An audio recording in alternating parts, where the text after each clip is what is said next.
names, titles, and pronouns, and then we will adjourn, hopefully all very quickly, or at least in due order for them. So at this point, for the Northampton Open Media, start a countdown. Absolutely. Let's start it in 5, 4, 3, 2, 1. All right, hi everybody, and thank you for joining. So we will call this meeting to order and do a roll call. So I'll start going alphabetically through the list of commission members. Lois Aherns. It's Aaron. Aaron, sorry. All right, I'm here. Elizabeth Barajas Roman is not here. Booker Bush. Here. Right. Daniel Kennedy, myself here. Nick Fleischer. Here. David Hoos. Here. Alex Jarrett. Here. Carmen Lopez. Here. Javier Luengo Garrido. Here. Dana Olivio. Here. Namdi Pole. Yeah. Okay. Here. I'm here. Sorry, here. Here. Michael Quinlan. Here. Josie Rosales. Here. Cynthia Swopas. Here. And Larissa Rivera Gonzalez. Here. All right. So we have a quorum for this meeting. And so at this point, I would move to open the meeting to public comment.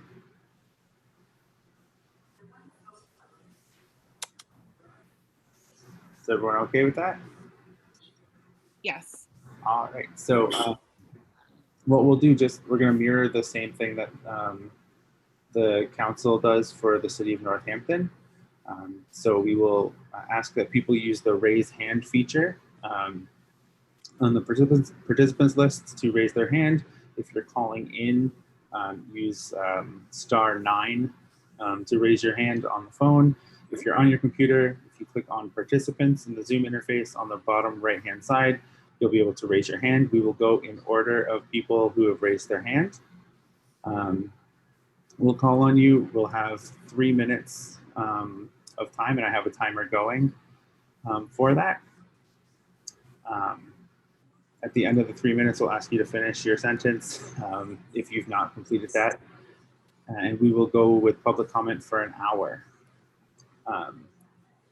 So we'll begin.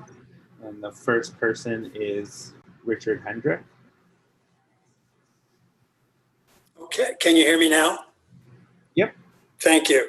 My name is Richard Hendrick, 30 Main Street in Northampton. I appreciate the opportunity to say hello. I think this is a really important part of the meeting. And I'm a clinical social worker. I've worked on the streets and shelters for many, many years.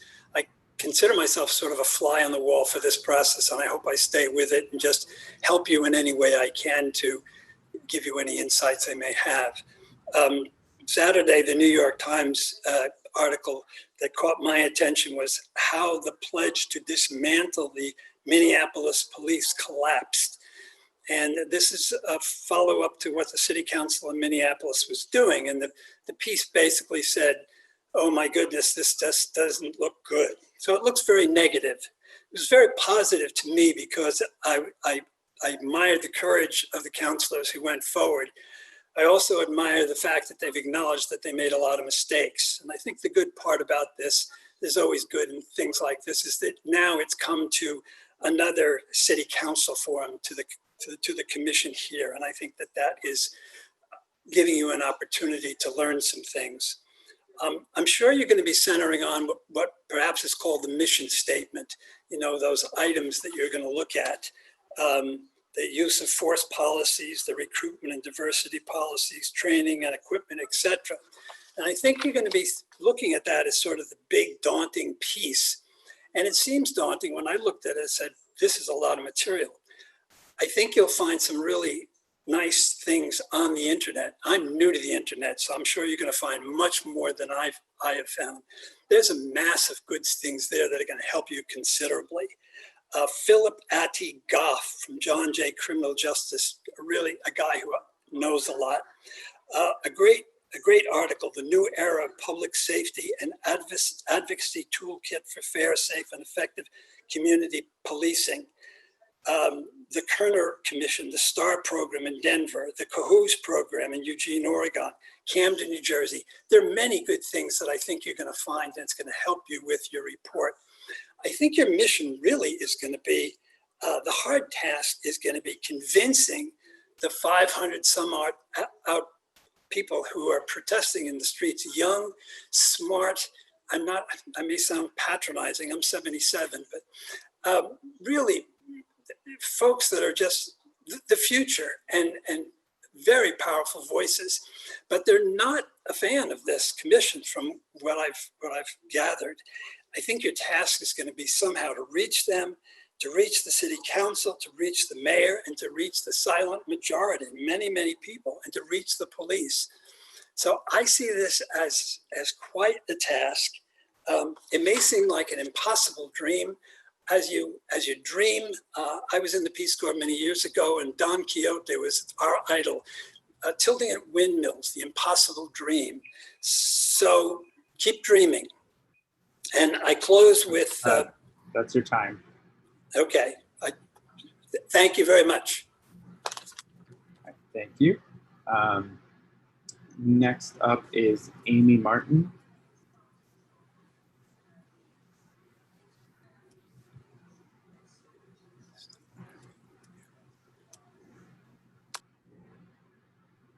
Hi there. Took There me we a minute go. to get the tech going. Hi, I'm Amy Martin. I live at 17 Federal Street in Florence, and I thank you all on this commission for your service. No easy task in front of you. I'm the parent of a high school student in town and a member of the Northampton Education Foundation funded group Race, Equity, Action, and Learning. Real supports these calls that you will be hearing for meaningful, decisive, and urgent action to redirect use of our tax dollars from the punitive, racist criminal justice system that policing supports to actual systems of community care, public safety, and restorative justice. In particular, with our focus on the school district, we know that while the school resource officer position was eliminated this year due to police funding cuts and a lack of students physically in school, and while the current school committee is committed to that position of no SRO, an SRO could be reinstated in the future. There have been many studies on the disproportionate harm on Black and Brown students by SROs nationwide. And while the police department here does not track SRO involvement with students by race, and while SROs are officially limited from involvement with school discipline, the SRO is part of the school culture that leads our district to have, in fact, the same disproportionate use of disciplinary measures on our Black and Brown students. Data from the school district shows that students of color account for over 30% of the total student population and over 50% of the students disciplined. And we know that this mirrors the rate of involvement of residents of color with police in the city at large. So we urge you to look at ways of supporting public safety in our city and school system that teach and utilize nonviolent conflict resolution methods and permanently eliminate the school resource officer role in our schools. Again, I appreciate and value the hard work and contributions that this commission is making to create a more just and truly safe city for everyone who lives here. Thank you. All right, thank you. Next on the list is Jesse Hassinger. Thank you very much. My name is Jesse Hassinger, and I am in Ward 4. Thank you, Dan, Dana, and the Commission for allowing public comment today. It is very important to be able to hear what the Northampton community wants out of this commission. There are two salient points that I feel should be highlighted that this commission should investigate further and keep in mind during its time in studying all of this. The first being that the 10% cut of the police budget that happened this past fiscal, for this current fiscal budget, really does need to be spent towards forming community services that will replace police in emergency calls. These include mental issues, wellness checks, overdose calls, domestic issues, as well as a number of other response calls that should not involve deadly weapons being on the scene, as that frequently only heightens tension and reactive behaviors on both sides. And two, the allocation of those funds must be the first step toward a complete abolition of the Northampton Police Department. In its place, a group of well and specifically trained individuals will be able to more humanely answer any emergency call. There is no excuse for a cabal of officers who are trained to perceive every encounter as combative. That does not lead to a culture of safety. It leads to a continued culture of fear, intimidation, and terror at the hands of those who are supposed to be working and protecting every individual, regardless of race, class, or health status. For the safety of Northampton, these are necessary steps so that we can actually become a model for nonviolent peacekeeping and support for our community. Thank you very much. All right, thank you. The next person is Tay.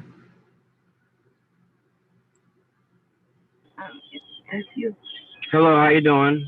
My name is Joel Ortega, and I'm helping Tay out. See, what I'm saying is, there's a lot of homeless people out here, and if we can see if we can help them out. There's a lot of people on the streets. You know, look at the weather today. You know, I can't say nothing negative about the police, but the real issue is that we have a lot of homeless people out there, and there's really not too many resources for them. You know, and a lot of them have addictions and they're alcoholics. And it's just, if there's any way that I try helping myself, and so does Tay. Like, we try feeding them on Fridays, and I try helping them out as much as I can. I'm only one person, you know, and there is a lot of homeless because I'm in a shelter myself, and it's hard, you know. There's really nothing out there to help them. It's hard, you know. I know what they're going through because I used to be an addict. The addiction really hurts right now. And I don't even know how we can even help them. I try to give them clothes, I try to do whatever, and I'm only one person. There is a lot of homeless out there, and they're a lot suffering. I just don't know. I try my best. I'm only one person, and so does Tay. We all try to help him out. You have anything to say? You said you need more service options. And then, like I said, we need more service for them, like with their addiction. Because we do have service net out there, but they can only do so much. And CSO helps out because I work with CSO too. Public bathroom. Huh? It's a public bathroom. Yeah, and then there is no restrooms for them. They're doing things out on the middle of the street. Living in tents, and you know, it's not good. It's not good for the community because they're littering, they're doing everything, and we need more shelters because We holds 13 people in Grove Street, and I think there's 8 in on Center Street, and there's more homeless people out there, and that's what's really damaging everything. It's not healthy.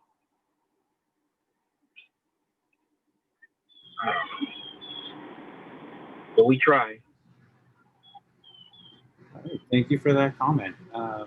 The next person is Jose Agastra. Hi, can you hear me? Yep. Thank you for the time. I think that we should be paving the way for abolition here, and that as many, cop enthusiasts as there are, online. I don't see many of them at our meetings. And I think that that says a lot.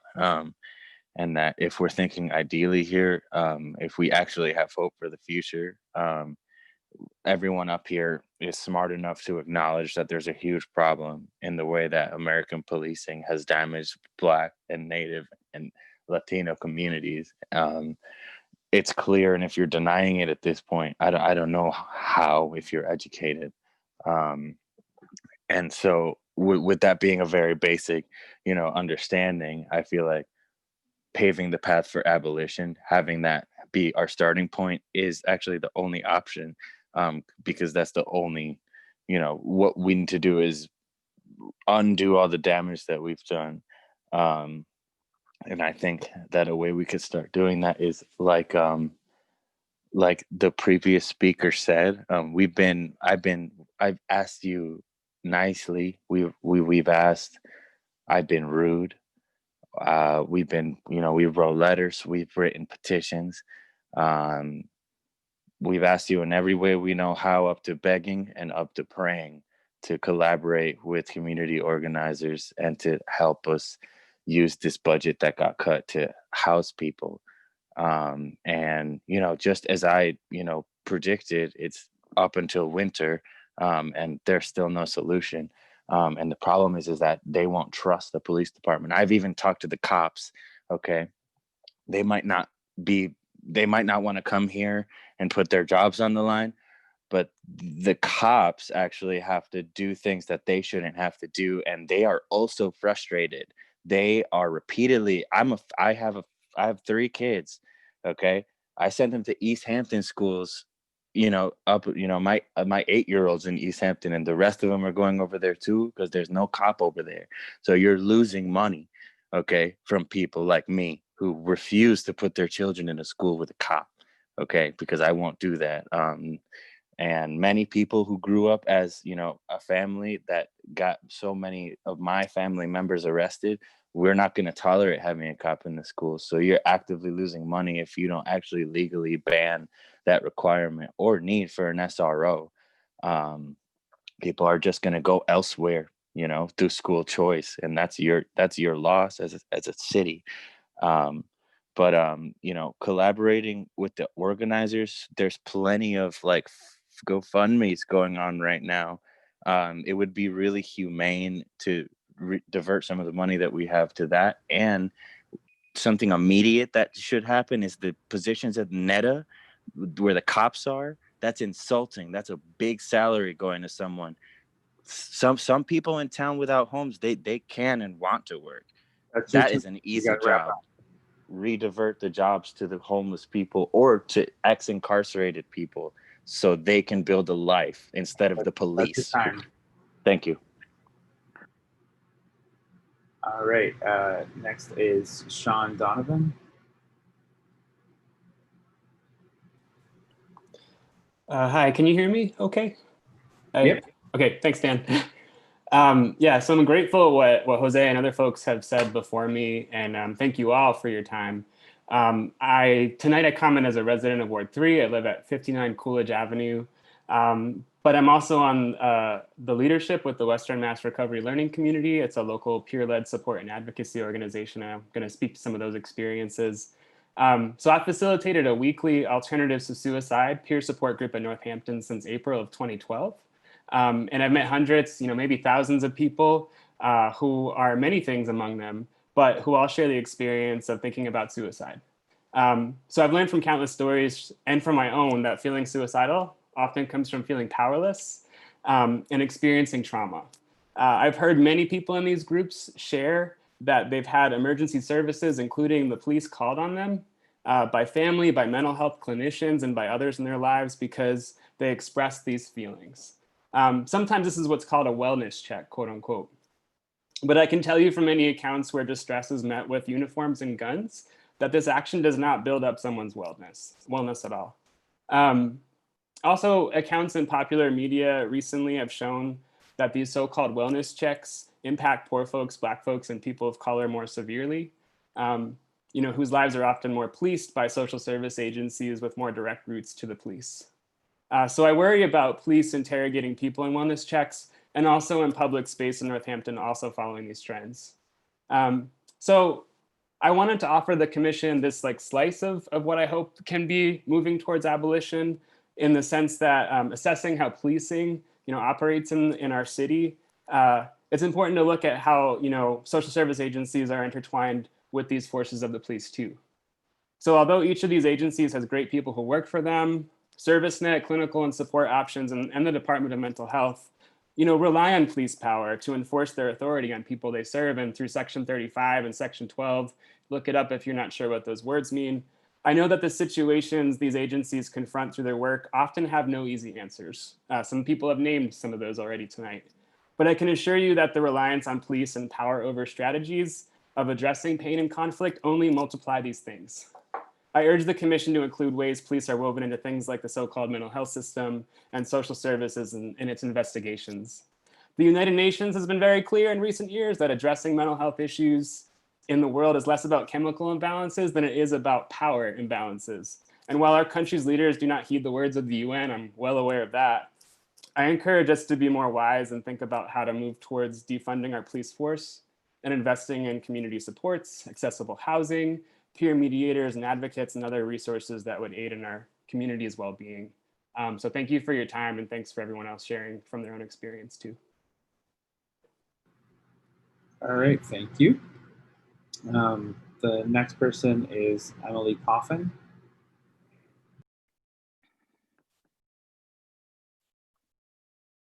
Hi, thank you all so much for your service on this commission. It means a lot that people are taking so much out of their time, of their lives. So when hundreds of members of this community came to city council meetings in June to support significant and meaningful defunding police and reinvesting in the community, this commission was pitched to the community by city leaders as the solution to police violence in Northampton. This commission should provide the city with a roadmap to defunding the police and reinvesting in communities, because that is what city leaders were asking for in June and why they claimed they could not make deeper cuts to the police budget. Mayor Narkowitz said he would not reallocate the funds if our city democratically made the cut that the world was calling them to do. And so far, he is making true to that promise to not reallocate. He has not reallocated any amount of the $700,000, to my knowledge, of the cut that was made. Without your help, I believe that the mayor and Chief Casper will try to reclaim the funding that the community has attempted to redirect for ourselves. We need you to help the city reallocate these funds, we need you to help the city reallocate these funds. We don't need to look about how to improve policing with review boards and body cameras, because improving policing means improving a system of violence and brutality. Activists have spent decades making clear that mass incarceration and police brutality are significant problems, and it is time we start researching solutions, not problems. Solutions do not include body cameras or disciplinary review boards. They include significant reduction in police budget and an increase in funding in community services.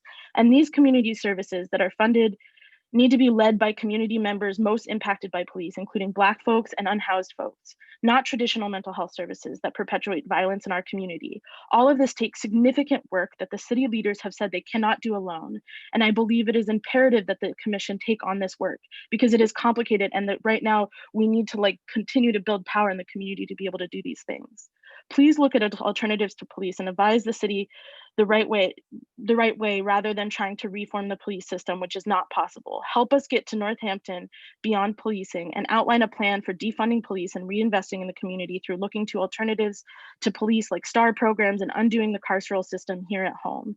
That is where we should be focusing our effort of this commission. Anything else may lead us to more inaction to our violent system of jails and police. This is where we could actually do something here at home. All right, thank you.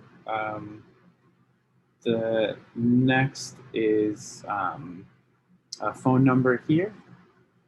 Sorry, 1 second.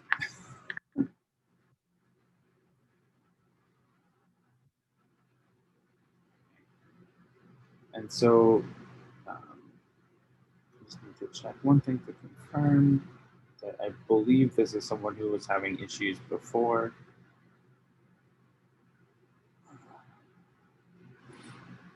Okay, yes. So this is someone who's contacted the council before and wishes to make a statement, but they are unable to unmute themselves. So they've worked with Northampton Public Media, Northampton Open Media, and Councillor Nash to record a statement that they asked that we play for them. So I will be playing that statement.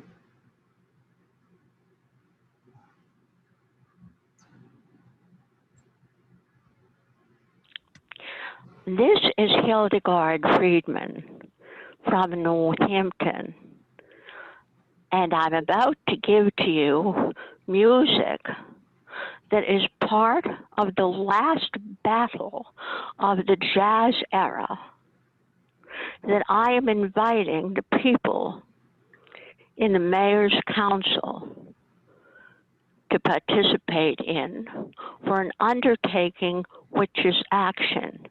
It is the last battle of the jazz era for people that imagine that Mayor Walker and FDR, Franklin Delano Roosevelt, in the Depression were participants in that. And of course, the jazz was not the maker, the jazz individuals were not the makers of that battle. This is quite different, but this is the last battle.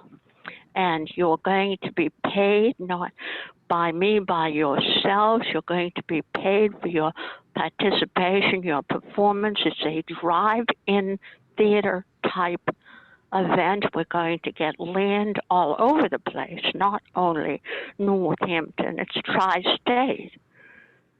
I'm going to be paid. It's not goodwill. It can't be goodwill. We have been through too much to call this a charity. It is Birdland 2. And this is Hildegard Friedman. Please call me. Please, I beseech you. 413-582-7081. It's in Florence Exchange, but I'm living in Northampton.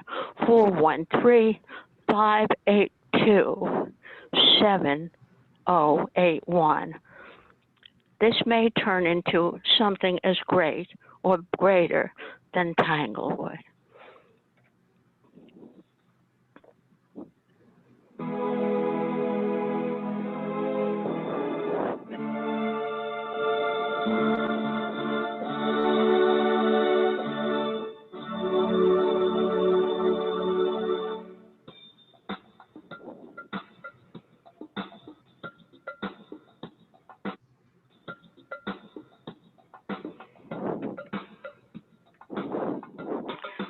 I have come here naked of fear. I have come here to love you, my share. I have come here with memories of love, and we will do great music with blue sky. And I have to cut it off there because that is the 3-minute mark for that media. The next person is Alyssa Klein.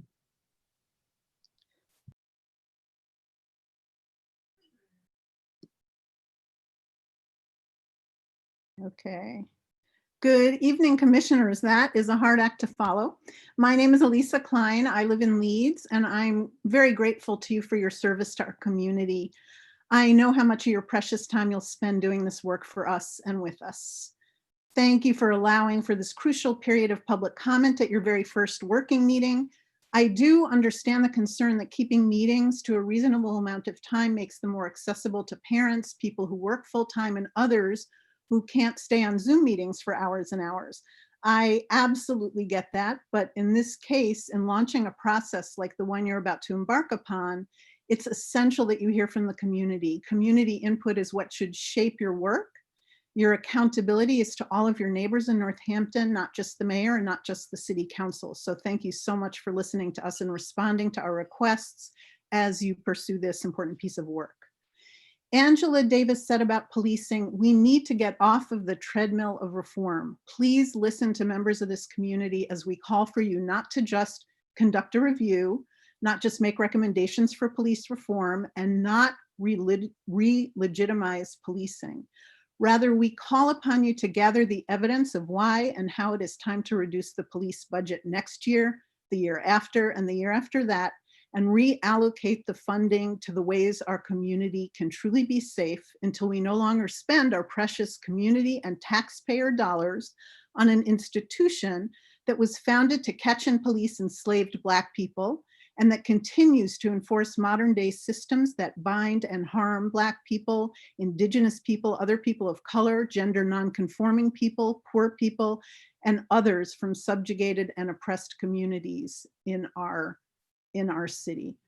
I believe that we as a community need to be creative and inventive in imagining a future without policing, legal, and carceral systems that harm as much as or more than they solve problems.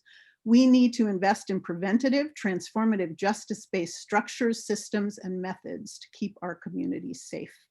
As such, I'm asking you to scrutinize the city's police budget and every single thing they are paid to do and every single piece of equipment that they use to do it. I'm hoping you can create clear screens and analytics to assess and determine what we need and don't need in this community for safety and well-being.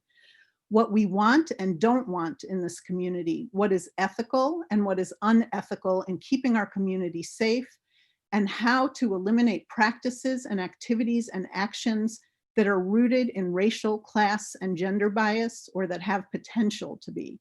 Your recommendations need to be both values-based and guided by metrics. Does each and every activity you examine have a true community safety purpose? Are each of these activities carried out without the potential for discrimination towards or harm of particular members of our community based on what they look like, their mental health status, their gender, where they live, if they are unhoused, or if they don't have access to certain ways of keeping themselves clean? Are lethal weapons actually needed for any community safety activities and actions? Sorry, that was your time. Okay. Do you want to finish your last sentence? Let's see. I have 2 more paragraphs, so I think I'll just have to leave it at that, but thank you. I appreciate that very much. All right. The next person is Rachel Maori. Why does it always go faster when I read it to myself?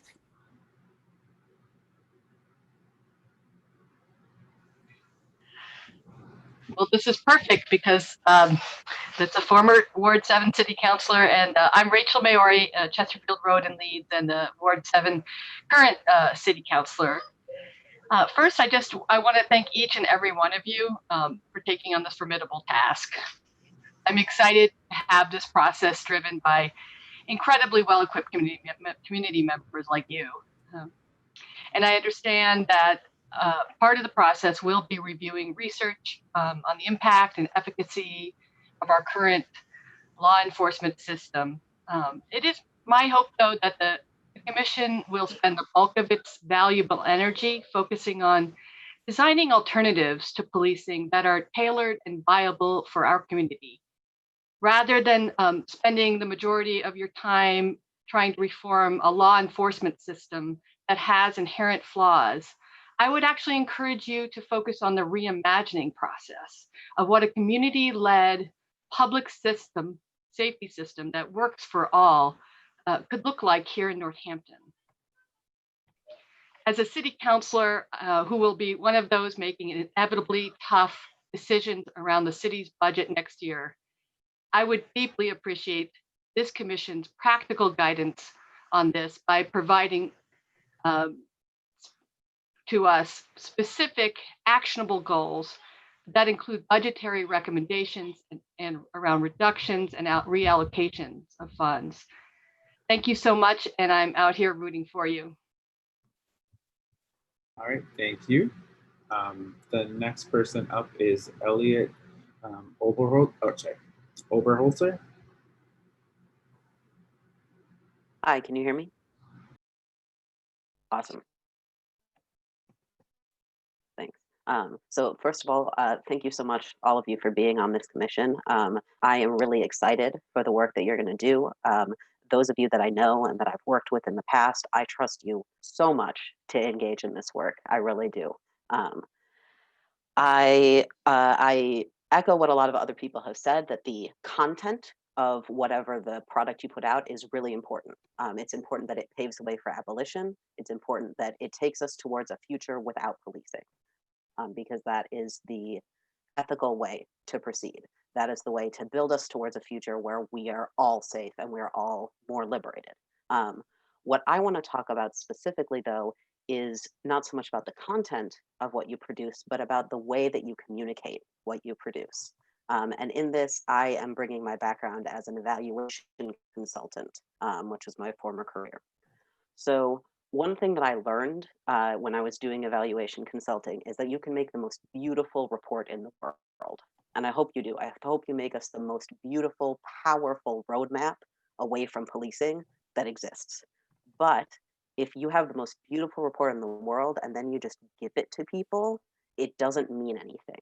They're not going to use it properly. So what I want to talk to you about is putting together learning process that gets people to then commit to specific actions and changes as a result of that learning.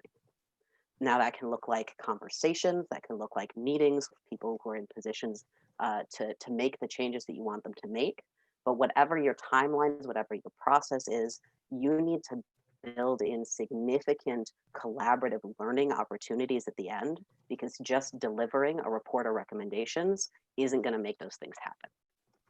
For some of you, I know I'm telling you stuff you know already, but just in case this is news to anybody, Hey, babe. I trust you so much to come up.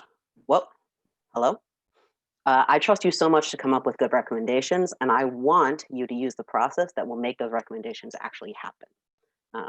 Again, thank you so much for your service on this commission, and I'm really. All right, thank you. And then the last person is Ashwin. Hello, everyone. My name is Ashwin Ravi Kumar. I am a resident of Amherst and an assistant professor of environmental studies at Amherst College. And I also serve on the Energy and Climate Action Committee in Amherst. So I know a little bit about how volunteer civilian committees can work. So thank you all so much for agreeing to put work into this commission. As someone that spends a lot of time in Northampton and as a brown person, I'm really excited to have someone that I can call that isn't the police to help me feel safe when I am in town. And I just really want to emphasize that we have a huge opportunity here to invest $700,000 or so in real alternatives to policing. This is something that not a lot of other municipalities have. I view this commission as ratifying, by way of its existence, the rigorous and data-driven consensus that police don't make us safer, that they uphold white supremacy and reproduce racialized violence and bias, and also that there are better ways forward. So I really hope that you all feel empowered to take the head start that we've been granted and not spin our wheels re-excavating known facts about the problems of policing. Instead, we should start right away looking deeply within our community, taking stock of the many assets, skills, and passions that we have, whether it's mental health services expertise, physical health services, EMT skills, that kind of thing, to start investing in building those alternatives. The good news is that there are really wonderful and inspiring models all over the country where people have started to do this work. I'm not going to catalog them here. I'm not an expert on them, but I hope that you will also look further afield to find examples and try to be a space where we can start to imagine what those alternatives look like and make sure that this tremendous opportunity that we have in the form of $700,000 or so, which is obviously not nearly enough to truly replace repressive systems of policing and incarceration that we face here, but to make those resources really go to work for us, building on the skills and positive assets that we have. Thank you all so much, and I really look forward to seeing how this commission's work unfolds in the future. All right, thank you. The next person up is Yaping Douglas.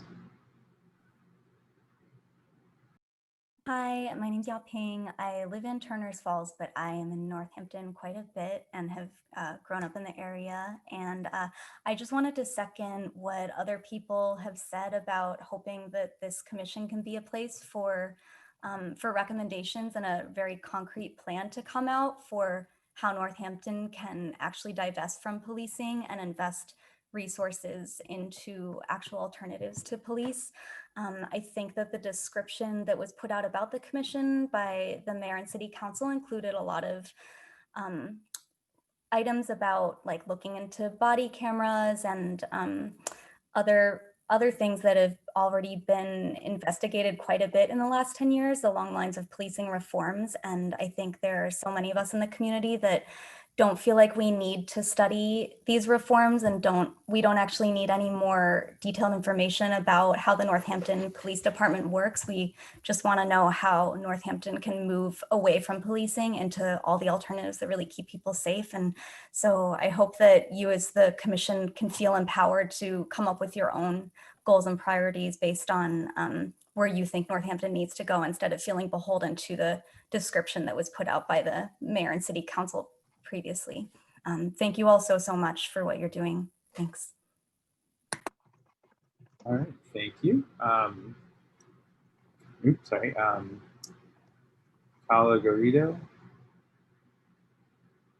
Hi, my name is Kala. I'm 16. I live in Haydenville, but I spend a lot of time in Northampton and have worked in Northampton. And I just want to reiterate what has already been said surrounding the fact that I hope this commission spends their time trying to create a roadmap to ultimately wean the city off of police entirely and redirect that funding towards community-based alternatives for safety and care. We already know that policing is harmful and reform measures don't work, and we need your final report to be a blueprint for ultimately getting rid of police and investing city money in alternatives. Thank you.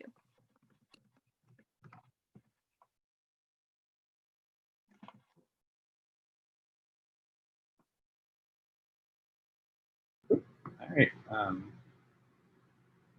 Thank you. So the next person is Haven.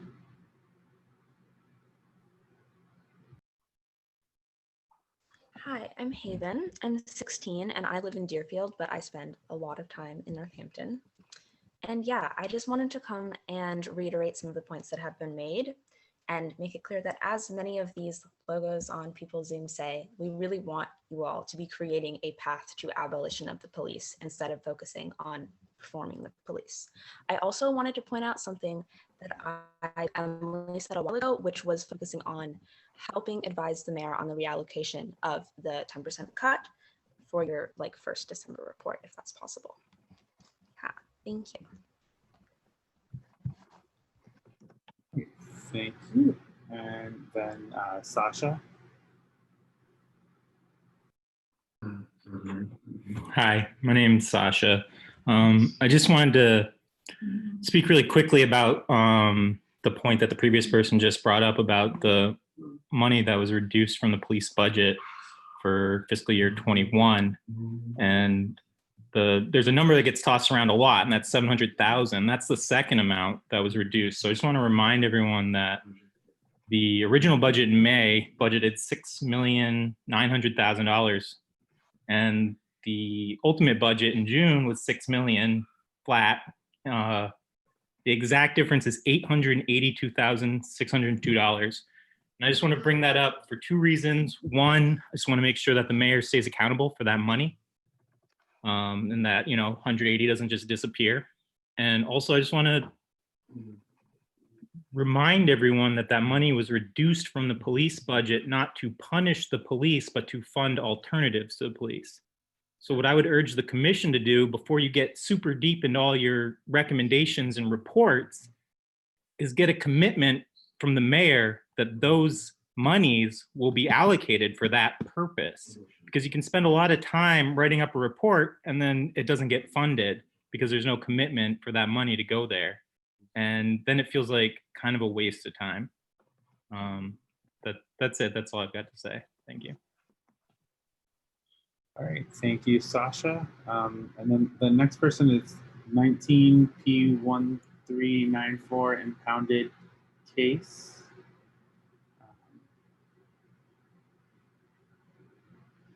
Hi, sorry, it's Dana Goldblatt. I had that from when I used Zoom for an appeal. That was the case number. I didn't change it back yet. I just realized it after I was in. I just wanted to reiterate some of the things I've heard other people saying, that this needs to be something that really directs the mayor toward abolishing the police. The baseline fact of having an armed paramilitary of really authoritarian people. Hold on just a second. No. An armed paramilitary of really authoritarian people in Northampton who have authority to use violence against people who are mentally ill or just Black and walking through town is really disturbing. There's absolutely no reason we should have it. And the whole point of this, of all the activism that people were doing and all the people who showed up to city council, was to ask for that to end. And they didn't ask for it to be reformed or for there to be some kind of citizen commission or any of the other things that I feel like some of the city council members were pretending to hear. They were asking for, and we were asking for, abolition. And there are steps that need to be taken before you abolish the police, because the police have usurped a number of civil functions in our society. They do a lot of things right now that shouldn't be police functions, but they need to get done. So we need to move those functions out of the police, and we need to continue to make sure they get done. There's a lot of planning that needs to go into that. And I really hope this isn't just going to be writing a report on how to have a citizen review commission about whether the police are sensitive. Like that's not what's going on. No one's asking for politically correct police. We're asking for less police. That's all. Thank you. Great, thank you.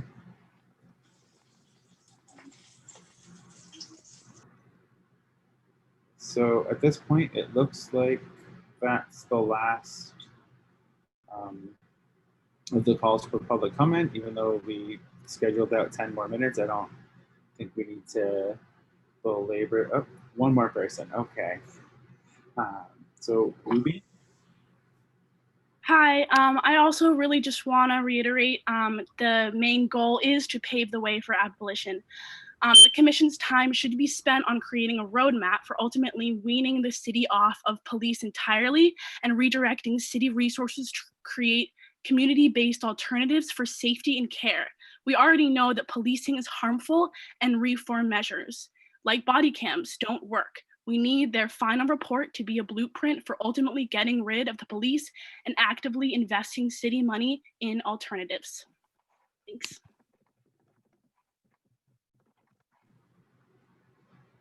Okay. Maybe that's the last comment. All right, so I don't see anything popping up at this point.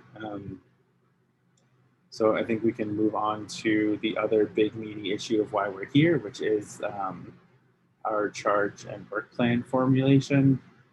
At this point, does anyone want to open with any like thoughts, feelings, or strong emotions that they have?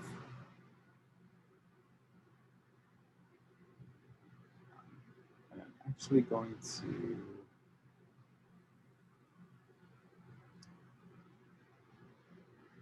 let's see.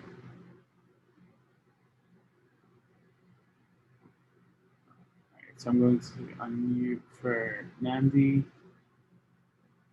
Yeah, hello. I just wanted to say to the public that spoke that I found it very helpful to hear the public comment. I thank my colleagues on the commission for voting to hear the public comment. When we decided that last time, I was on the fence. I thought hearing one way or the other, I wasn't exactly clear what the benefit was, but I just voted in favor of it. And I think this was a helpful, clear, sort of coherent message from at least a segment of the population. Just wanted, but specifically, my comment is really to those who spoke tonight to thank them for their input, and as a member of the commission, to say that at least I heard you, and will have and be influenced by the things that were said. My comment. And then Josie. Yeah, I definitely want to echo the whole we're listening to the community. I want to thank all of you for coming out here today and saying your piece. I especially want to thank the young members of our community for engaging in kind of civic action. It's tough, and it really warms my heart to see the youth kind of get involved. And ultimately, my hope for this commission is that, you know, we do pave that way, and because ultimately it is your generation that is going to inherit the system. So I definitely want to say that I hear you for sure. That's it. Okay. Lois. I too want to thank people for their comments, and I'm really glad that we had this public comment period before beginning. So for everybody that wanted to see that happen, I thank them. When we get into the actual agenda part of this, I don't know if we're about to start that now. I would like to, before we have the discussion of the commission charge, if we could have a brief, hopefully, discussion about the use of names and titles and all of that before we start calling on people.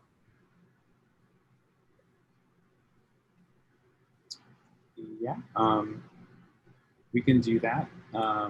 That was actually scheduled for the second discussion item, but we could move that up if somebody wants to make that motion. No, I do. Awesome. Does anyone want to second that? I second that motion. All right. So I saw Josie's hand, and then Alex, I think I see you raising your physical hand. Are you seconding, or did you want to talk after Josie? I guess that's sort of silly. I should. All right, I'm gonna. Sorry, Javier, not Josie. I just want to reiterate what Lois, Jose has been saying. It is important for people to come here to keep talking. What I would say to people is that please keep coming, keep showing up, keeps reminding us about this, because for what I was able to see in my line of work, memory is extremely fragile. And you guys are the ones reminding us what this is about. So I'm thankful to you. I'm thankful for your comments. And I'm thankful also to those who spoke that are bringing their life expertise and their professional expertise to us.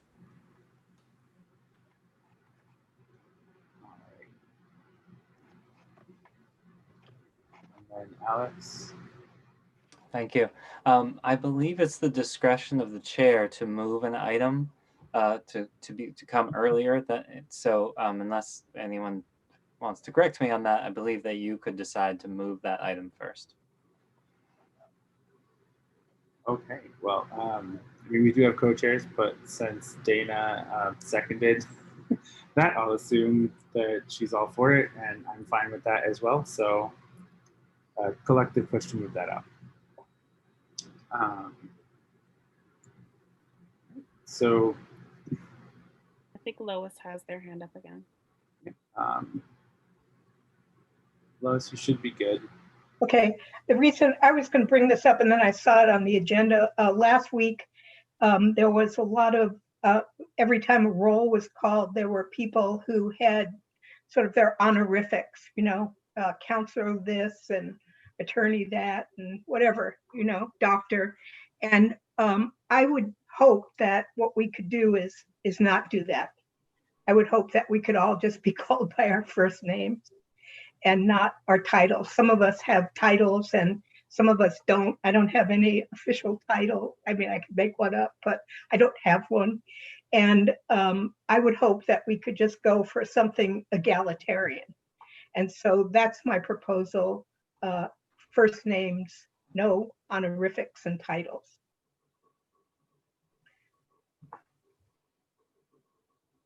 Are there other folks that would like to make a comment around that? Sorry, Josie, and then Alex. I just want to second that. I agree. I think, yeah, I just want to second it. That's it. Okay. Harmon. Sorry, I lost the ability to unmute you for a second. There we go. I agree. Thank you for bringing it up. I did think about that last week. It just makes we're not all in this, we don't all have the same background, which is, it's a great thing and that's perfectly fine. But I think for this forum, I really do, I would appreciate just using the first names. I can't remember, I don't know everyone here, so I can't remember what pronouns you prefer. It's not listed under the names. I don't know if, I don't want to call you something that you're not okay with. So I definitely agree with you, Louis. I think it just makes it so much understandable and welcoming also if I can just call and be called by my first name. So yeah, I agree with you 100%. All right, and then I know it's out of order, but Alex, I saw you raise your hand physically. Yes, sorry. Yeah, so I'm absolutely in favor of first names. And would you, just a question, should we always be using the raise hand feature or does physically raising the hand, what do the chairs prefer? I would prefer the feature only because there's so many people, it's hard to see everyone's. Great. Yeah, thank you. And it also gives me a nice clear list so I can see what order it should be in rather than if I noticed a movement or not. Yeah. So I would prefer that as well. Great. And then Michael. Yeah, I agree with what everyone is saying here. I think first names is completely appropriate. My only pause with that would be that I speak for myself only, and I also know there's another counselor here, and that's how we were both addressed all of last week.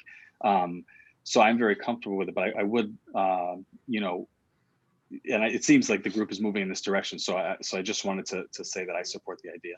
Thank you. And then Namdi.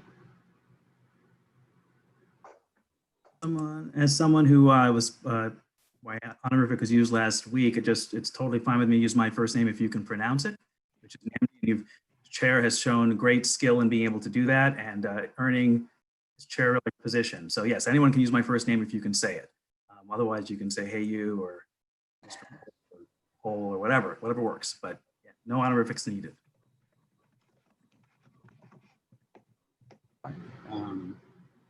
So, I mean, I think as a general rule, we probably don't need to vote on that.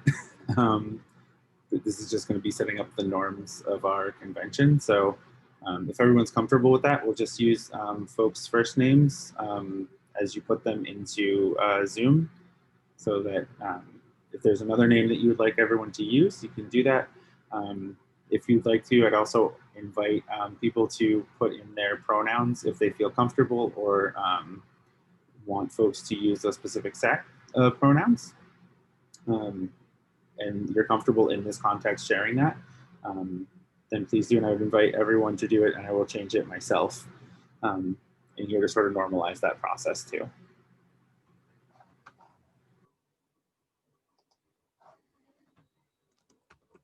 Which leads us to the next discussion, which is the charge and work plan formulation. So I'm assuming folks have all read the chart, or sorry, the issues that will be studied, along with the other parts of the commission. But we do have a lot that we could study, and there's a bunch on that list that people have asked us to study now outside of that list. So at this point, we should really look at how we want to structure ourselves moving forward, and maybe even talk about adopting consensus models and structural formations that will enable us to decide what we're doing and how how we do it. So, so Lois is the first person with their hand up. Yes. I actually wanted to bring up a couple of things that have to do with the commission before we get in. I mean, they're related to the work, how we're going to do our work, but these are the things that came to mind. I don't know whether other people have been thinking about them, but these are the things that I thought of. The first thing I thought of is that I was wondering, I was talking to someone about a Google feature where there's a Google program that's a translation program.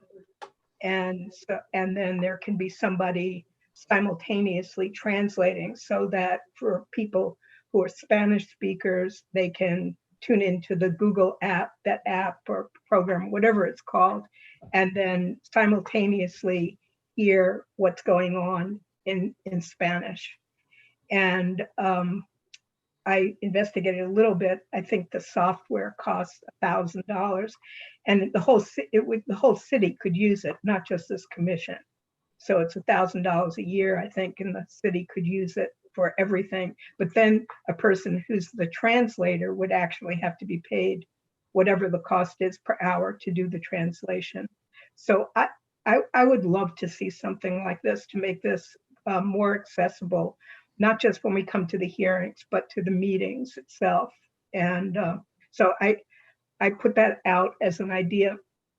The other thing that's also a money thing and an idea thing is, I know we had the city attorney last week explain open meetings and all that, but I wondered if we also should just put like some kind of marker or something that maybe we want an independent counsel for questions that will come up, legal questions where we don't want the city attorney being that counsel. And so I just wanted to bring that up as another idea, and also another budgetary issue. I mean, we talked about money last week about the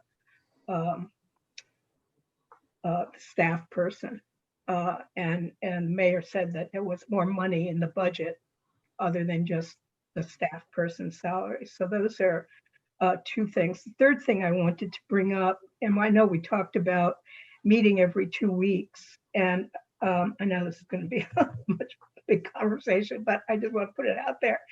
I think in a way, if we could meet every week, we might be able to still have a public comment period and also have more time for discussion, and not try to jam everything into whatever it would turn out to be. So I just want to float that as another idea, even though we talked about meeting every 2 weeks. I just thought, based on last week where we were supposed to meet for 2 hours, we met for 3 hours. So those are the three kind of issues I hope that we can discuss before we get into the actual substantive work plan.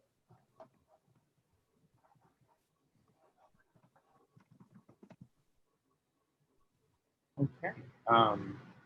So that's 3 different asks there.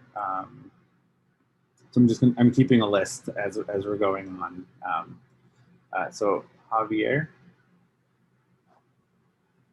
I would like to second what Lois is saying, and also I would like to add, I was thinking about this last week, that any kind of material that the commission releases or any kind of information that is on the Northampton city website related to the commission should be in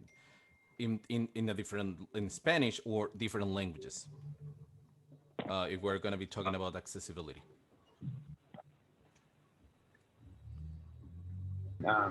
Dana can't raise their hands or can't raise her hand because she's a co-host, but she's messaged me to let me know that she is raising her hand.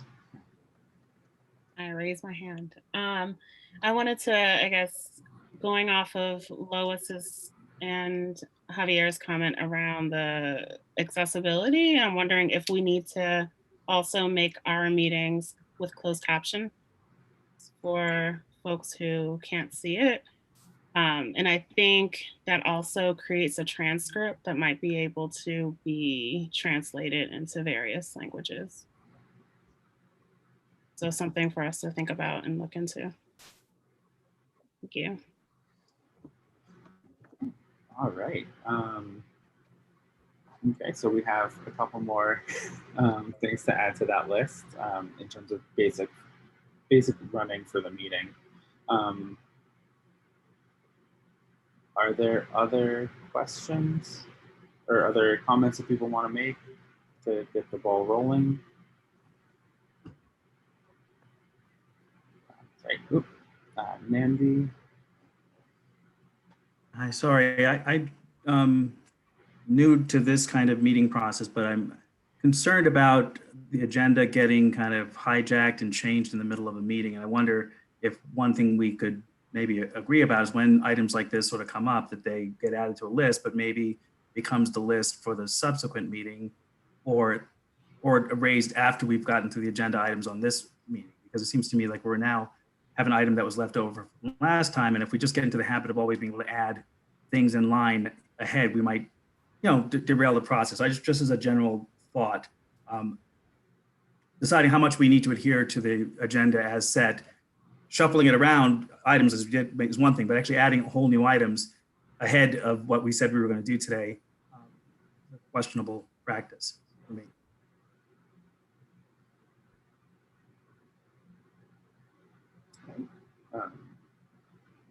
And then Carmen. I was thinking about what Louis had mentioned. Louise had mentioned about possibly meeting every Tuesday, and I did think about that as well. I thought maybe if we don't finish the agenda, for example, if we don't finish what we want to get through today, then we could possibly meet next Tuesday. But I do want to have some sort of space and time to be able to process. So I don't know if that could be an option, if it's at the end of today's meeting that we would decide if we went through all the objectives on the agenda. And if we didn't, then we can possibly then take a vote and decide if we're going to meet next week. Okay.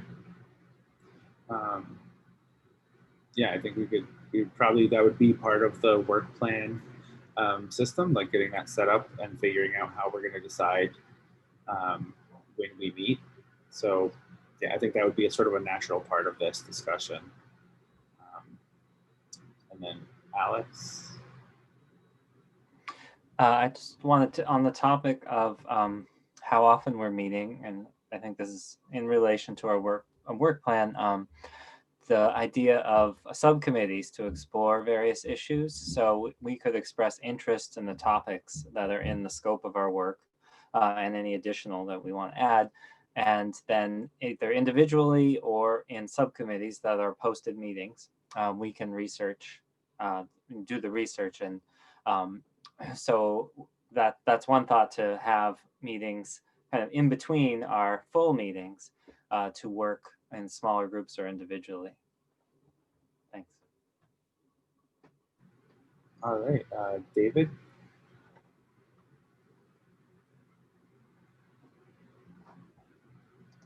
Alex pretty much read my mind.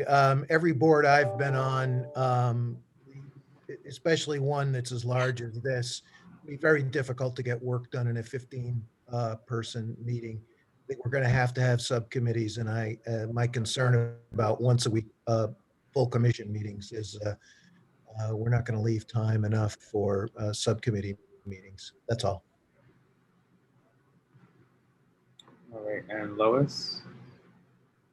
I just want to respond to Namdi. I appreciate what you're saying. I mean, I think part of my bringing it up the way it is that I wasn't even sure how it is that an idea from a commissioner gets added to an agenda item, which I still don't know. But but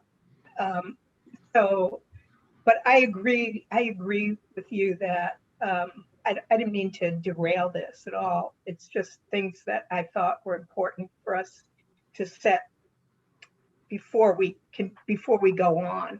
And if I had figured out how to communicate to have it on an agenda, I would have done it that way. So I appreciate what you're saying. And I think going forward, when at least I know how to do that, I won't do it in that way. So thank you.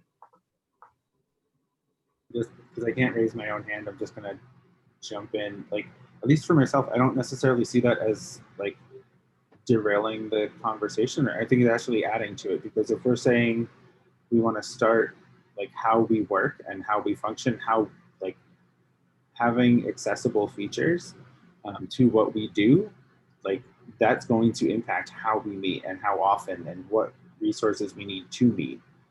So I sort of see those things as interrelated, as sort of undergirding and then becoming part of every process that we create. So at least for me, I think it's helpful to have those things sort of like the undergirding of all of what we do. At least that's for myself. And then Michael. Well, I think I think, Dan, what you've just said is pretty accurate here. I mean, when we talk about the charge and work plan, what we're doing and how we're doing it is supported by how accessible we make the meetings and you know, some of the other ideas that have been floated here. But I think to Namdi's point, and Councillor Jer, Alex, you know, maybe you can just let me know if I'm false in this, but if we set an agenda and it's publicized, those are the items that we would deliberate. I think there's a reason for that the agenda has to be presented 48 hours in advance, and that is so that the public is aware of what we're going to deliberate. So I just think, you know, while I agree with what we're talking about tonight as part of our charge and work plan and part of how we're going to go about this work, I do think that sticking to the agenda is also somewhat important in terms of us making sure that we're true to the public that we're working for.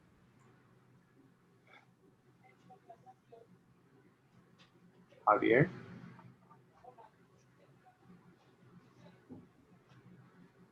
Yeah, two things. I agree with what you, Dan and Michael have said about noise intervention. I think it's talking about how you are going to make accessible your own work and your workflow to others. I feel is part of it. I also would like to, you know, if I don't like to be absolutist. So if we ended up deciding for subcommittees, right? If as a whole body we decide on it, we need to be careful from this point of view that if we're voting in favor of it, thinking that this is going to move the conversation faster, that's not necessarily going to happen because we still are under open meeting law. So we need to be cognizant of it, and if we're going to take that route, to have enough discussion to understand the pro and cons of it.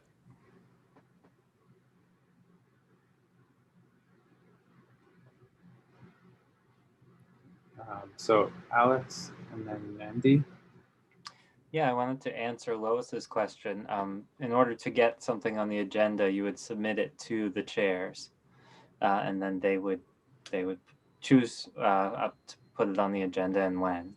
And then regarding open meeting law, that subcommittees can be posted. In fact, they have to be posted open meetings. So they would go on the city calendar and be posted at least 2 business days in advance. And anyone could attend from the public to view those as well. Individual work, of course, does not have to be posted. Thanks. All right, and then Namdi. Thank Alex for his helpful clarification, and Lois for yours as well. And I would just maybe wonder or ask if somebody has a thought about something to be added to the agenda, whether it would be permissible to sort of raise it orally like Lois did, but that the chair would say, you know, in a sense, it gets in line behind what's on the agenda currently. And if we decide we're going to move it from sort of its place in line, which would be at the end of the line, we could vote on that. We could say, or as we heard earlier, the chair has the prerogative to say, or the co-chairs could make the decision that this is such an important item, we should probably put it ahead. But what I'm looking for is orders that we don't, because everybody can make valid points that at any given moment might be, you know, quite compelling, and ourselves chasing those points, sort of off track. I just want to exercise of accountability to the agenda that we commit to, so we do make progress. While I do also agree that the things we've chosen to prioritize make sense to me to prioritize. So that's the thing I'll have to say about that. Yeah. Booker, and then I'm going to respond as well.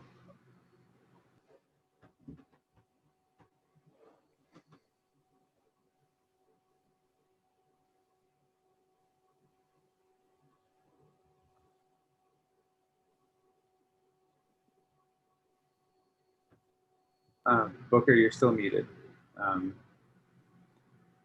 you see a pop-up that says unmute?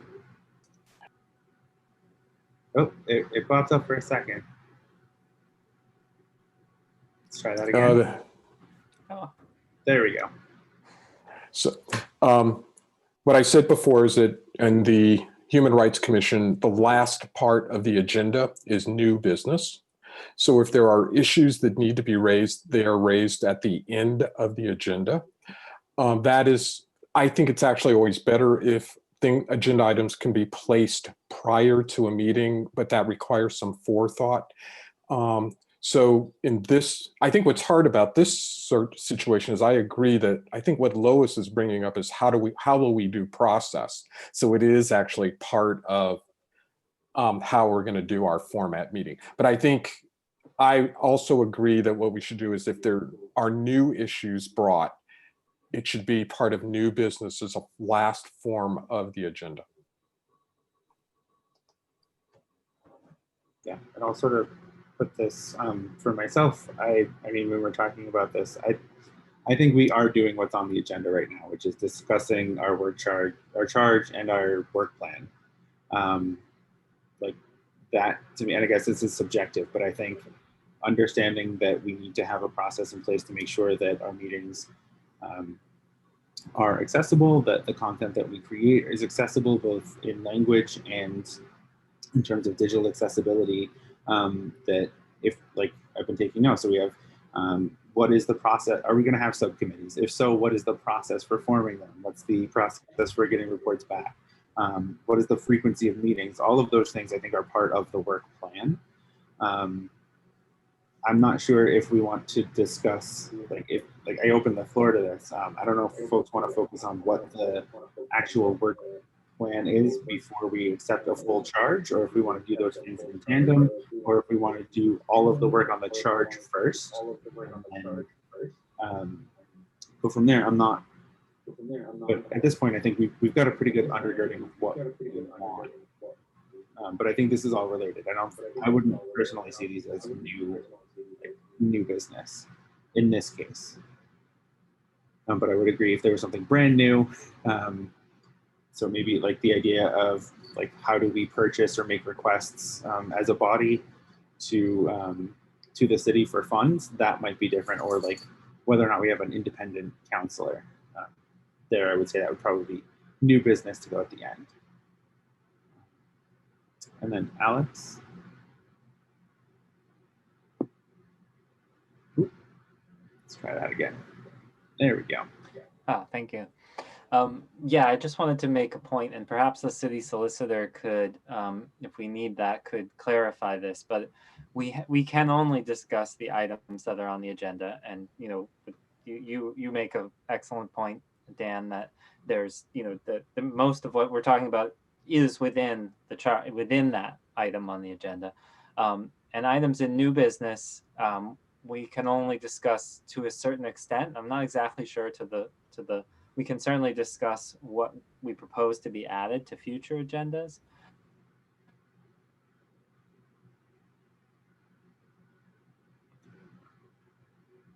Alex, I think you've lost your input. Or can anyone else hear Alex? No? All right. Alex, whatever you were saying there, I think it got cut. Like maybe your mic is disconnected.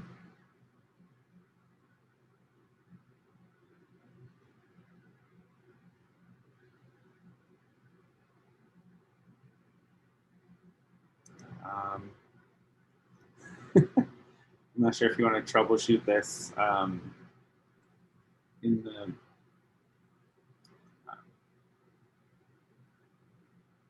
There you go. Alex, did you have something, or did you want to finish your thought? You got cut out. No? Okay. I guess we'll jump to Larissa.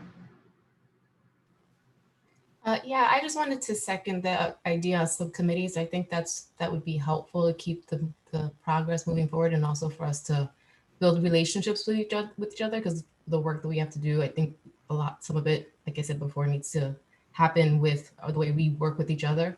And then I also like the idea of having weekly meetings, but I don't know if people thought if we picked some sort of subcommittee, if we made subcommittees, if we had like sort of back and forth meetings. So we have one full meeting and then subcommittee meeting the next week and just kind of go back and forth. So you could keep the work moving forward, but we're not always this many people deep to try to do a lot in one session.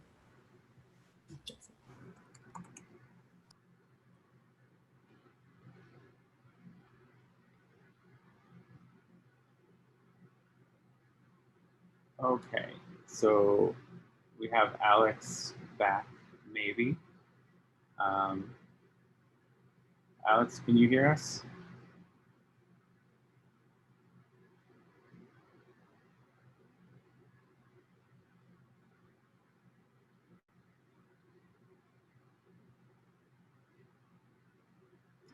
Okay.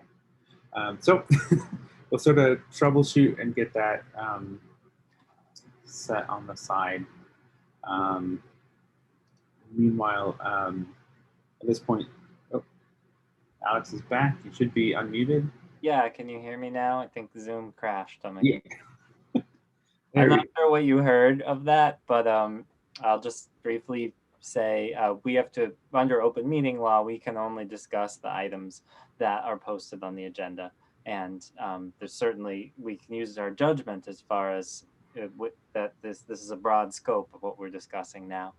And the new business can be used to discuss items that will be discussed at a future agenda.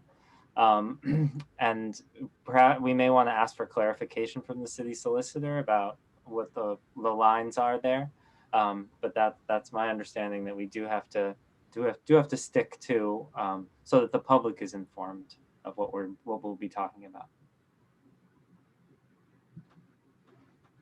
All right. So to that end, and staying on topic, does anyone have any other comments or questions or concerns that they want to put forward about the work plan that we haven't heard yet? Do we want to discuss the charge that we have from the city?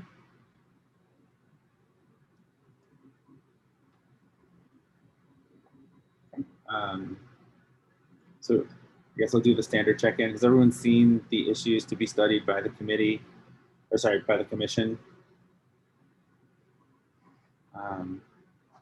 Okay, so seeing heads shaking, so we'll just go through and list them out. But the issues that we need to, or that we can look at, but we are not limited to. Oh, sorry, Carmen, go ahead.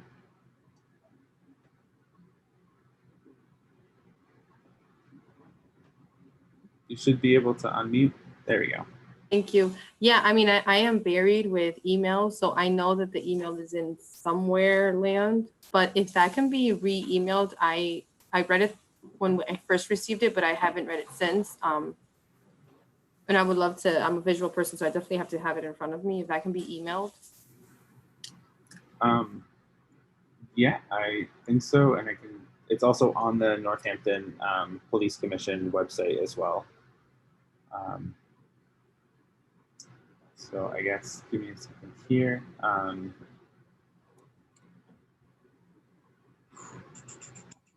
So we also, Dana has to step out for another meeting as well. So she'll be leaving us at the moment.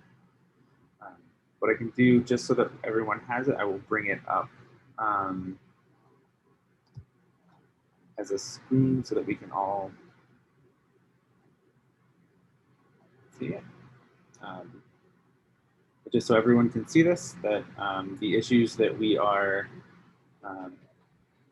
asked to be studied, or that are part of this are the department size, structure and services and budget, the use of force, the citizen complaint processes, recruitment and diversity policies, training and equipment, data collection and reporting transparency, body-worn cameras, union contracts, civilian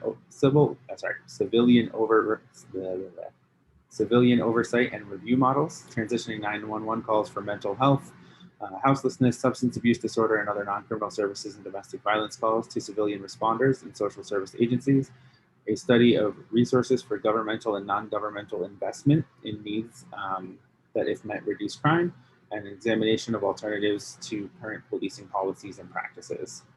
So there's a pretty big list there, and as you noted already, there's a number of things that people brought up in public comment that are not on that list. So reallocations, paths for abolition, and things of that nature that we could also consider as well.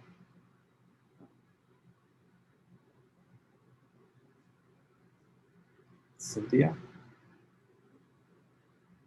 Yeah, I was wondering, looking at the work plan and also some of the very interesting comments, if we have access to things like the police budget, which I'm going to assume is online, but you know, the real detail behind it, and also police protocol. I keep hearing in the media, well, this was our protocol.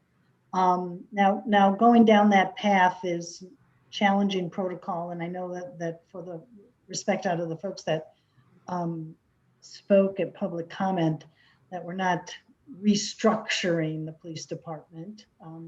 But I just wonder how we would get information, how we would get data.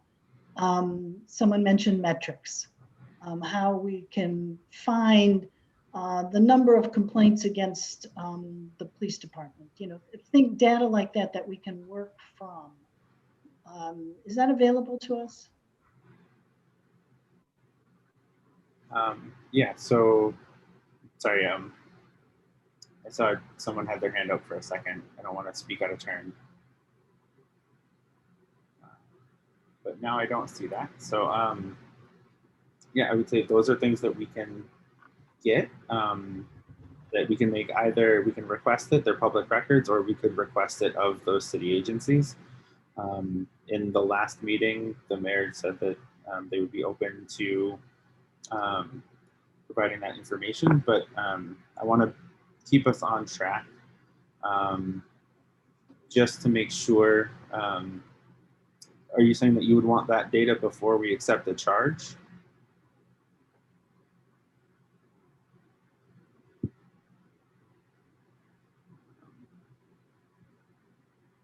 I think I lost. Okay, sorry, I couldn't do it myself. I'm not saying that at all. I didn't know that the question on the table was whether or not we are accepting the charge. So that's a great point. Okay. Just wasn't aware that that's what we were doing right now.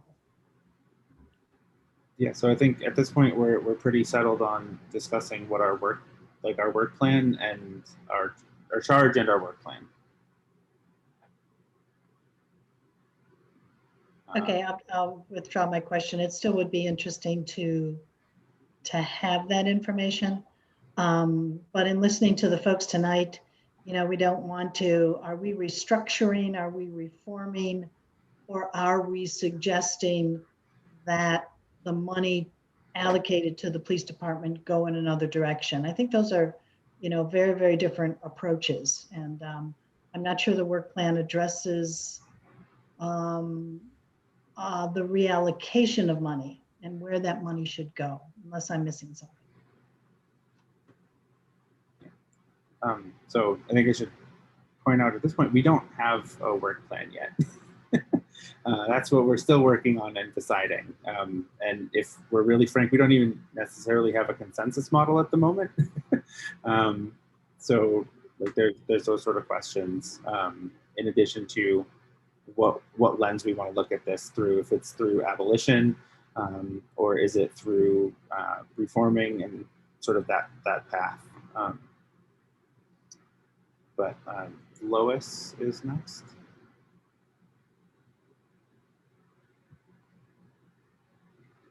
I had some, I think, I hope we can talk again about what to form committees, because somebody said it, David maybe, or everybody that spoke about committees said it, that this is sort of an unwieldy group to try to actually go through anything and request anything and think about anything and have a discussion. And I think that's what we're going to need to do about pretty much everything. And so, I mean, when I was thinking about this, I was thinking about sort of categories of committees. And so I was thinking about a policing practices committee, and, you know, all sorts of things could go under that, like a use of force and stops and qualified immunity. All of those kinds of things could go under, like under that category. I mean, it could be, I mean, we can expand it, whatever. But, and then an alternatives to policing category, and then a big budget category that would be, you know, some of the kinds of things that I guess Cynthia brought up about contracts, and not just the police contracts, but any external contracts of the police, you know, with any other entities like the federal government or whatever, I don't even know. But, you know, equipment, all of that, and all of those things that would come under requesting, you know, things having to do with money and requesting that. And then I think once we start having some of these things, we can, to me, I mean, the way I'm thinking about it for myself is then we can sort out this plan, or I can try to sort out this plan about, for me, how it is. I mean, my goal, I mean, I'll just say, most people I think probably know this about me, is, you know, a significant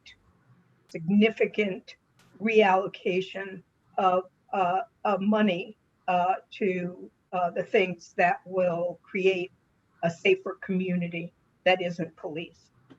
And so to move in that direction, whether it's in 1 year or 2 year or whatever. But I mean, I'm not, that's kind of where I'm at. But I mean, those are the sort of, to me, at least right now, the sort of big categories of committees, and there can be tons under each committee, and maybe we can decide on what those committees are, and then people on those committees can figure out like all the subcategories of whatever those committees are.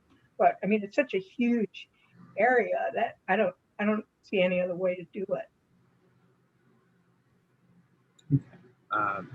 Elizabeth? Yes, can you hear me okay? Yeah. Yeah, you know, I'm looking at, I think part of the confusion might also be that when I'm looking at this list of issues to be studied, and there seems to be a kind of amalgam of both, there's a question of scope, you know, what is it that we're studying? You know, what are the different pieces that we're looking at? And some of these issues are not issues, they're actually are kind of suggested solutions. There's body cameras, and there's training and diversity. You know, those are presuming that we, if you're that we have us presuming a lot about, you know, what remains around the existing police department, right? If you're talking about diversity and body cameras, right? So, you know, there is an issue of both scope and what solutions are. There's some solutions or some proposed responses embedded in these issues. And then there's also, again, you know, I do think it's appropriate to talk about approach. You know, if you're looking at it from an abolitionist point of view, if you're looking at it from a reform point of view, some of these issues are going to be, you know, moot. Actually, they're not something that's actually going to be part of the conversation. So it's really, it is actually very it's somewhat muddled to try to figure out, you know, what's the charge when we're talking about our charge. You know, I do think we do need to talk about what the scope of what we're looking at, and again, what is our agreed upon approach. And with that, I guess my contribution to this is thinking around, there's a lot of data that's already been collected. I know some of the public comments have mentioned that. There's a lot of data that's been collected now for this city. There's data that's been collected, nationally around policing.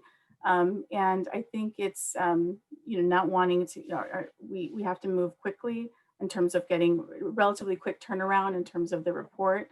I think it makes sense to, in terms of our scope, to not kind of double back on those efforts, but really kind of, be able to collect them. Everyone can take a look at them and read them and then start from there. But I really am eager to think about what is the charge based on, what our scope and approach is. And then some of these items are really not necessarily issues, or even, I mean, they're almost kind of at the far end of what we aim to be in terms of our proposal. So maybe sorting some of those things out. Yeah, no, those are all really good things, especially for thinking like backwards design and sort of what our goal is. So Josie? Yeah, so kind of echoing back on the idea of what our scope is and what our lens is, we've all kind of we are in this wholly unique situation where we have formed this, we have been selected, we have been appointed for this position of police reviewing commission, and we are here to serve the people of Northampton. And just the very diversity and kind of mental capacity of this commission is revolutionary. I would really love to, I guess what I'm getting at is I think that we owe it to the people of Northampton to look for revolutionary perspectives. And by that, I would like to see this commission push toward the lens of prison abolition. Just straight up. We have hundreds of years of policing data that exists that suggests that police reform does not work. If anything, it expands the power of policing. And we already know that policing kind of disenfranchises and harms the most vulnerable people in our community. And so I think we should take this tremendous responsibility and really commit ourselves to a kind of revolutionary lens, which is prison abolition. Sorry, not prison abolition, policing abolition, but also hopefully prison abolition and the abolition of the carceral state of the United States. But we are also kind of the blueprint for other local municipalities who might be looking to do something similar. And so I think we have to be willing to take that scary first step and really push for something new, and really have the city council and the mayor to commit that 10% to alternatives, to community-based alternatives, to kind of addressing the causes of criminality in our communities, which is often lack of housing, lack of accessibility to education, and all these excellent points that people who came here and took times out of their day to tell us, to let us know that these funds are needed in these other areas.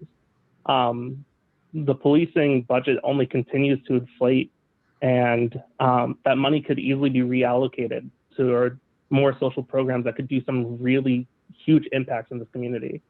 And that's kind of, yeah, that's my piece. All right, David? Yeah, to try to move this discussion along, I really liked Lois's suggestion of 3 committees, with the possibility of those committees creating smaller subcommittees within them. And I'm wondering if, Lois, you could restate your ideas as to because I didn't get them, the 3 committees that I think you had proposed, and put it in a motion form, so that we can kind of move on. And if people want to amend your motion, propose amendments to your motion to add other committees. But I think that's the best way to advance this discussion. All right. So then Cynthia. In terms of those, just 2 points, in terms of the subcommittees, I just want everyone to remember that every subcommittee is subject to open meeting law. So we just have to think about the implications of that. I'm not saying it's not a good idea, but it's something we have to live by. And the other thing I just want to throw out there, boy, it would be really good for me to know where we all stand. And maybe we're all evolving, but I heard 3 words. Do we want to reform? Do we want to abolish? Or do we want to reimagine? And maybe some want to keep the status quo as well. But I think that's, as Elizabeth and Josie were saying, I think that's the lens. We need to know what our lens is. Because if we're all operating under a different lens, I'm not sure we're going to get this job done. And I'm not trying to call anyone out here, but I just think it would be good that we know what we as individuals are working toward, so that we know what our group is working toward. Okay. I'm not exactly sure how to proceed in that. I don't know. I guess I would have to ask the question, are folks comfortable identifying where they stand in this meeting at this time?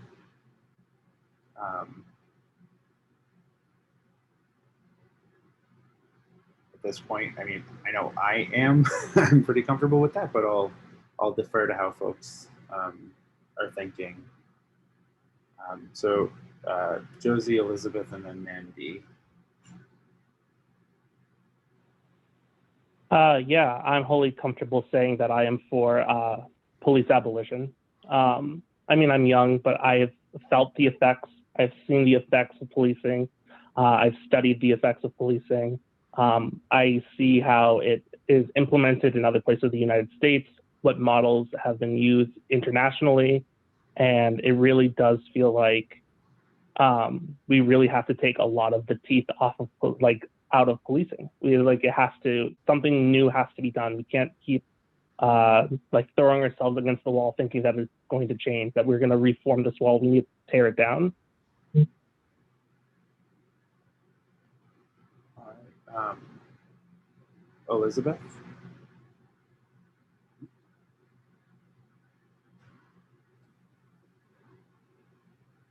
Can you hear me okay? Yep. I like that. I mean, I do think it is something that we should be thinking about in terms of, identifying, where we kind of are, what our personal approach is, because we were chosen as individuals to be here and representing a certain perspective. I think also, it might, there's also another opportunity, but I'm also really holding this idea that, it's 15 people is not the community of Northampton. We can only bring a single individual perspective and try to also hear, the public and hear where some of that might be. And so I'm wondering if it even might be something along the lines of subcommittees or committees where we're actually exploring those different approaches, the reform, abolition, or reimagine, and exploring those different approaches as in regards to all the different issues and the scope that we're looking at for this effort. I'm wondering if that might be a way to really be able to drill down a little bit more on the data and on the information and the best practices on each of those 3 different approaches, so that we're able to really, I think legitimacy is a really important piece of whatever we come up with. And I would love for, our report to really have that level of scrutiny, that we've actually scrutinized other types of approaches. And so, I feel like if we're all, I mean, I know personally how I feel, but if we're all in one camp, it might bring up some questions of, did we truly scrutinize some of these other approaches that the community is interested in thinking about as well. So I'm just trying to hold, maybe it's coming together along those lines, or maybe it's an idea of having three different or two different, the Abolish or Reimagine, committees that were exploring those different approaches in that way. Okay, so in that way, we would have maybe the two committees, and then that would change the three committees based on based on police practices, alternatives, and budget for that angle. Okay, so that's something to think about if folks want to make motions to support that. But Namdi, you were next. Sure. Yeah. So I guess I would just sort of say that as I read the task that was laid before us, I think we sort of have to have at least one foot in the realm of reform, despite what we were asked by the majority of who spoke today from the community.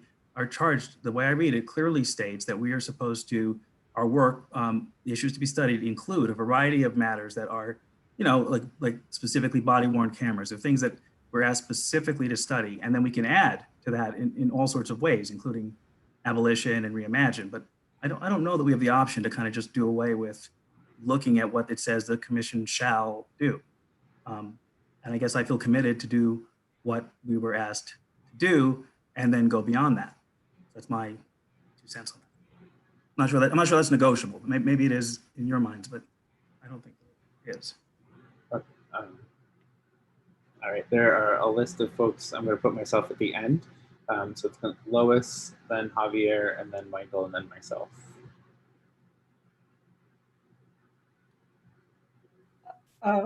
Maybe instead of examples of alternatives to policing, there could be a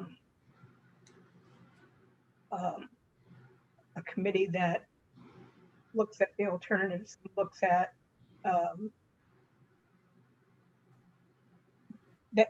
that could be the committee, that could be the abolition reform reimagining committee as part of that.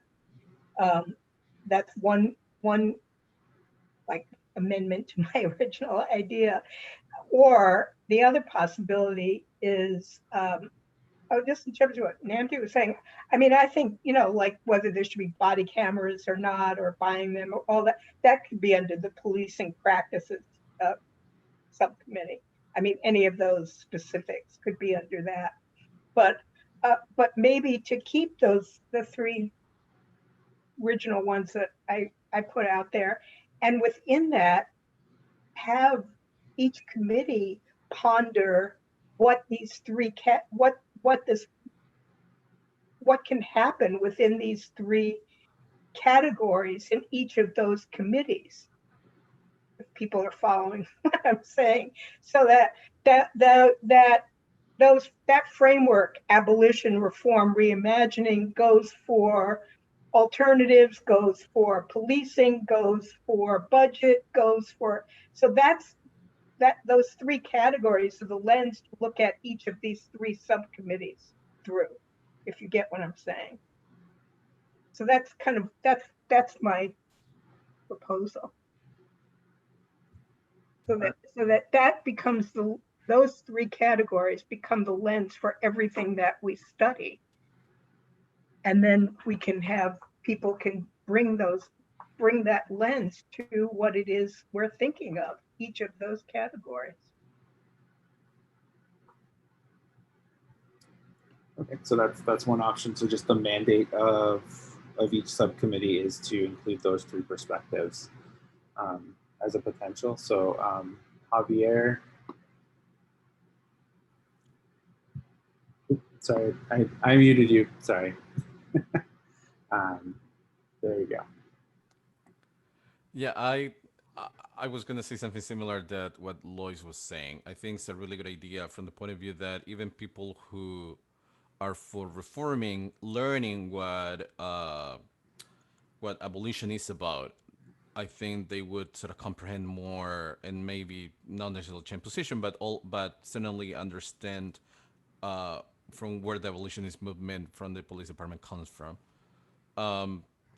One of the things that I just want to state is that one of the main things, and people complain about the idea of this commission started, was that we were going to write a report and that's going to be put in the shelf and that's it. So I would just invite everybody to think about that and to challenge everybody to that whatever report we make has to be incredibly concrete and applicable. Because I don't want to give the city, I don't want to give anybody who reads that report the excuse of not applying the recommendations.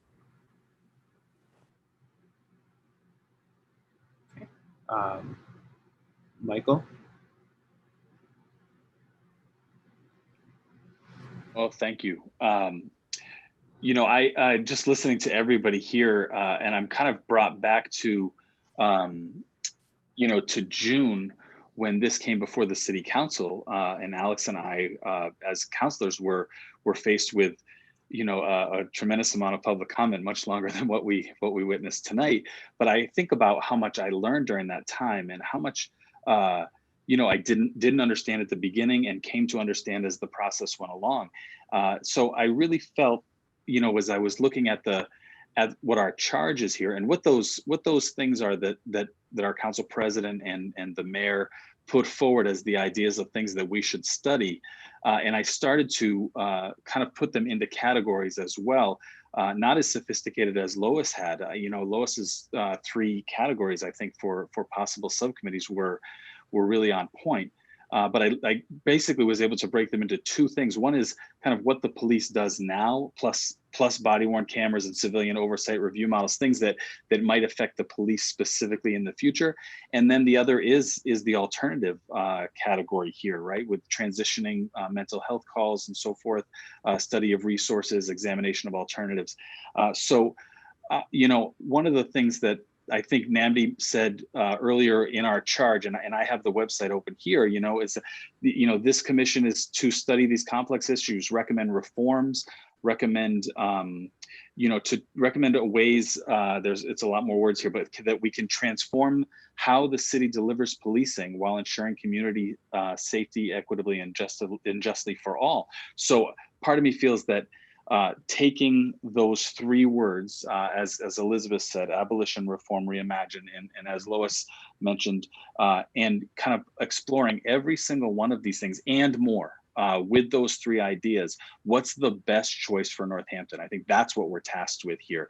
And some of it may be, like we heard from people that spoke tonight and even from some of the commissioners here. And I'm so happy, I mentioned this last week, I'm so happy to learn from you and from the public here, but that some of these things, maybe we should take this out of the police's hands. So that this is something that they're doing that they don't need to do. But some things we may look at and say, this requires at this time, and this time we don't have a suitable alternative for Northampton, but maybe we can start that push, you know? So I think this is really it for me, is looking at every single bit of this through all 3 of those lenses and finding what's the best situation for Northampton. Thank you. All right, so I just want to interject, because I don't think that this is necessarily a bad way to look at things.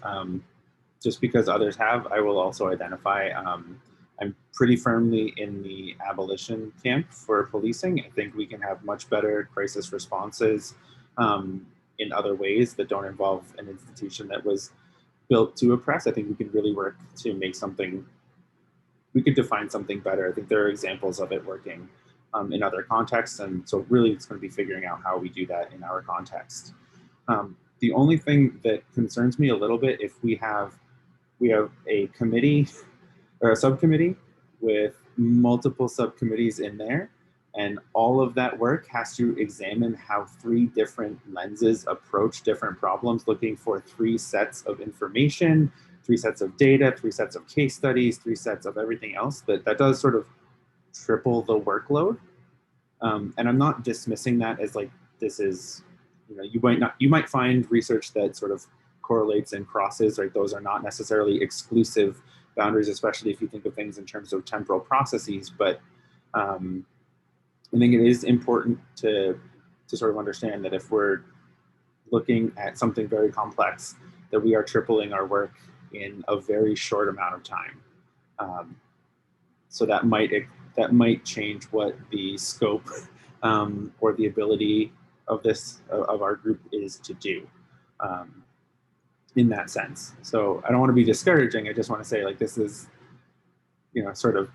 this is essentially not a marathon. In this case, it is a sprint to find information and make sure that it's applicable. So the more concrete our goal is, the more information we can get and process and adapt.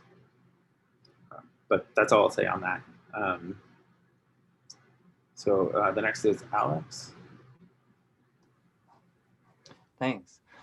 Yeah, I just wanted to sort of share where I'm at, and then so I'm in a place of listening to hundreds of people, and many of them showed up in the June budget process, and there are many people who didn't because they couldn't or didn't feel safe or didn't know, and so I'm I'm in a place of listening to many voices.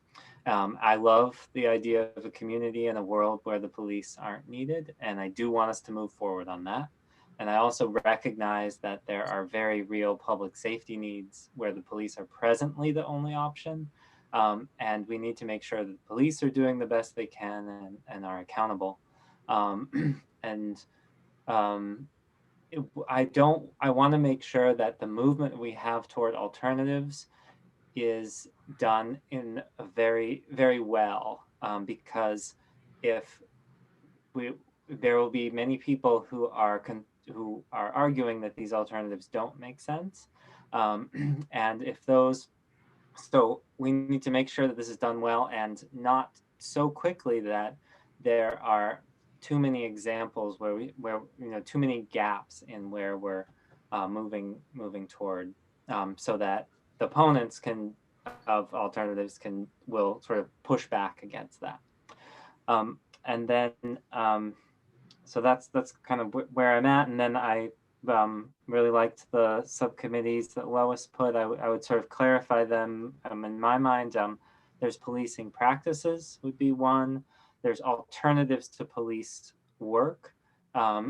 So the transit calls for different when calls come in for police work, who could serve those. And then there's studying how spending elsewhere reduces the need for policing, reduces crime. In our charge, that one's put as a study of resources for governmental and non-governmental investment in needs that, if met, reduce crime.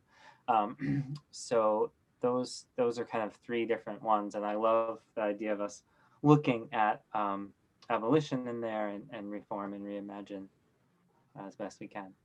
Thanks. All right, and then so Booker.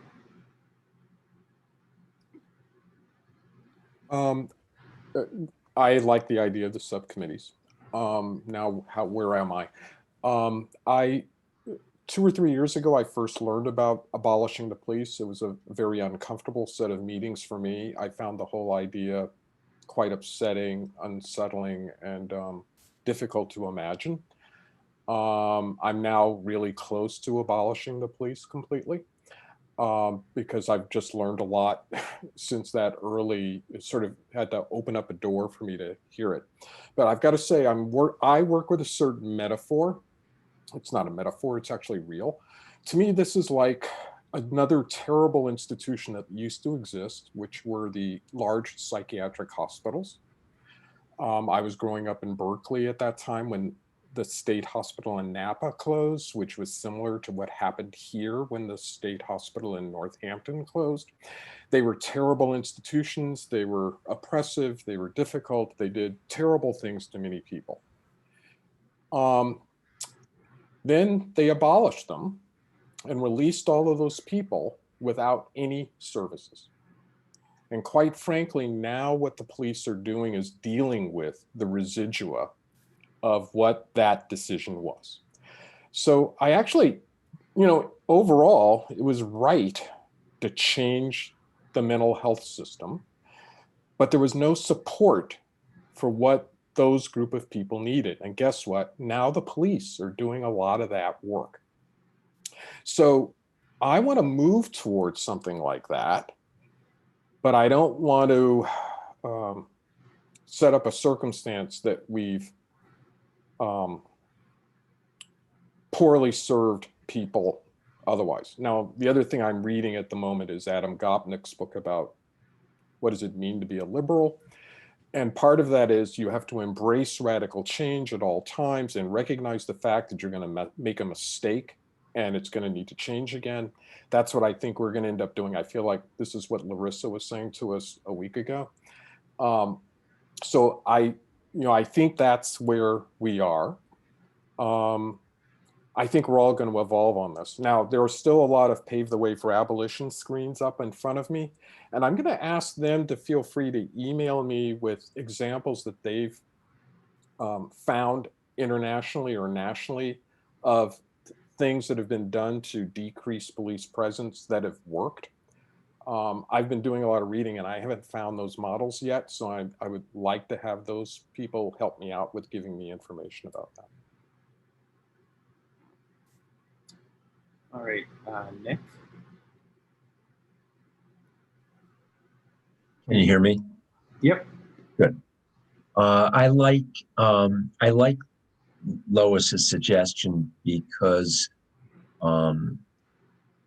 it's unwieldy to have a list of a dozen things, and I think grouping them into the categories current practices and I think that current practices, alternatives, but also looking at our community and what community resources exist is something I think we really need to know more about.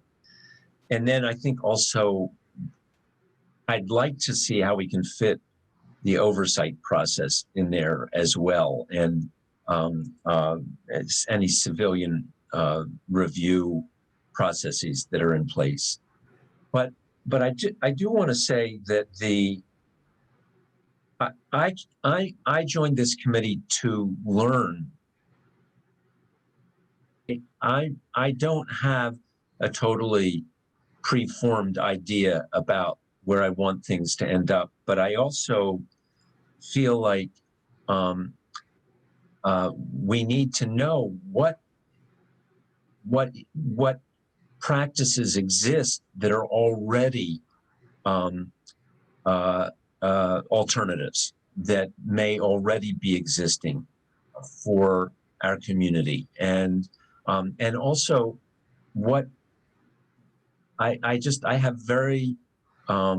a very shallow understanding of how our own Northampton police function, and I feel like I would like to learn more about that as well.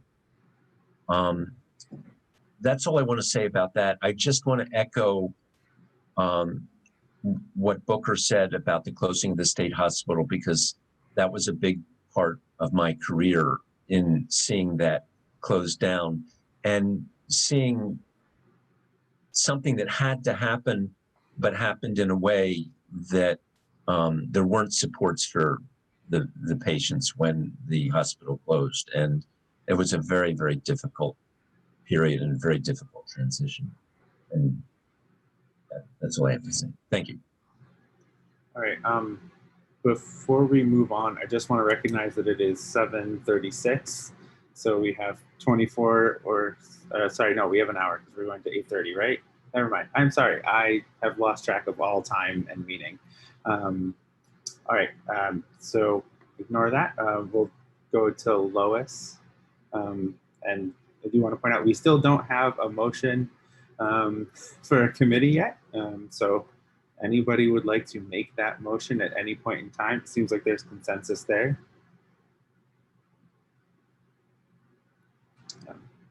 Okay. Well, I just have to say something in response to what Booker said. Also, Nick, I mean, all the work that I do is about jails and prisons. And jails, of course, have become the place of people that have been used to be locked up in mental hospitals and are now locked up in jails.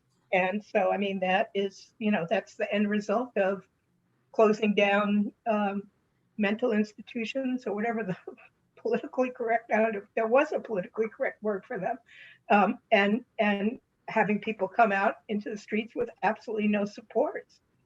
So, I mean, we can see that just going to any jail. And anyway, but in terms of, I mean, one reason that I feel like we need to have this category, which I mentioned about budgets, is that we need to see, what money is being spent on. I mean, I am a prison abolitionist, and because of that, I am a police abolitionist. But I am not, I'm 73 years old. I have been doing work like this my whole life. I'm not like an instant person. I'm a pragmatic person.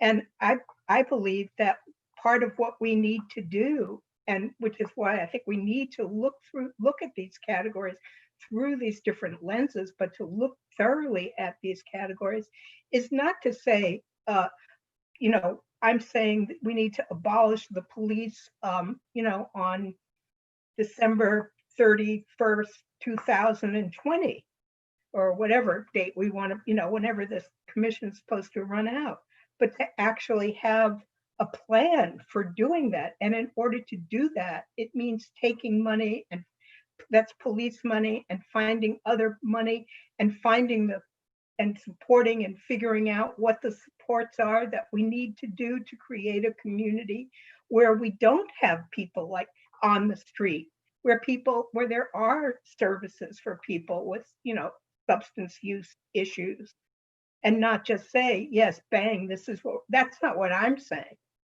I'm saying it's a process, and I'm hoping that we can come up with a roadmap. And the roadmap is more than 6 months, or more than a year, or more than 2 years or 3 years, to actually make this real. My commitment is to try to make it real. And for me, for it to be real, it has to look at all of these categories and really think about what we mean over time, and what the reallocation of money means, a lot of money, and how to find other money to do that. So that's my position. And I do make a motion to create these 3 categories as deep as we can make each category, as deep as we can make each category. That's what I want to see. And it looks like Booker is seconding that. So at this point, I'm not exactly sure how to handle comments after a motion has been made. Do we go through the rest of the folks that have their hands up? Yes, all right. Okay. So at this point, we'll go to Javier.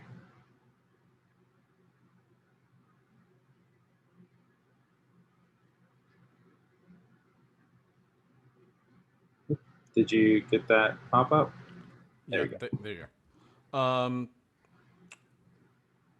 I just want to flag that, I mean, and I agree completely with what Lloyd has said, Booker has said. If we go through that route, which sounds really good, there is going to be the need to have a repository of documents in a place where we can go for information. If not, it's going to be crazy. Including if people, so I know that other commissioners receive articles sent for members of the community. I think would be good also to be able to send those articles to a repository where everybody can take a look to them.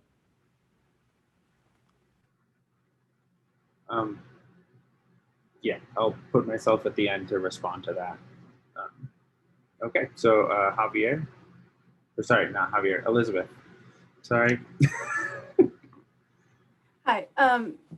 Yeah, I agree with the motion to do the police practice, alternatives in policing work, and a study on the budget. I just wanted to amend, see if we could, I mean, I know we have to vote on that motion to amend it, but I would actually like us to think about not just police practice, but police practice and service. We keep talking about services and then the alternative to those services.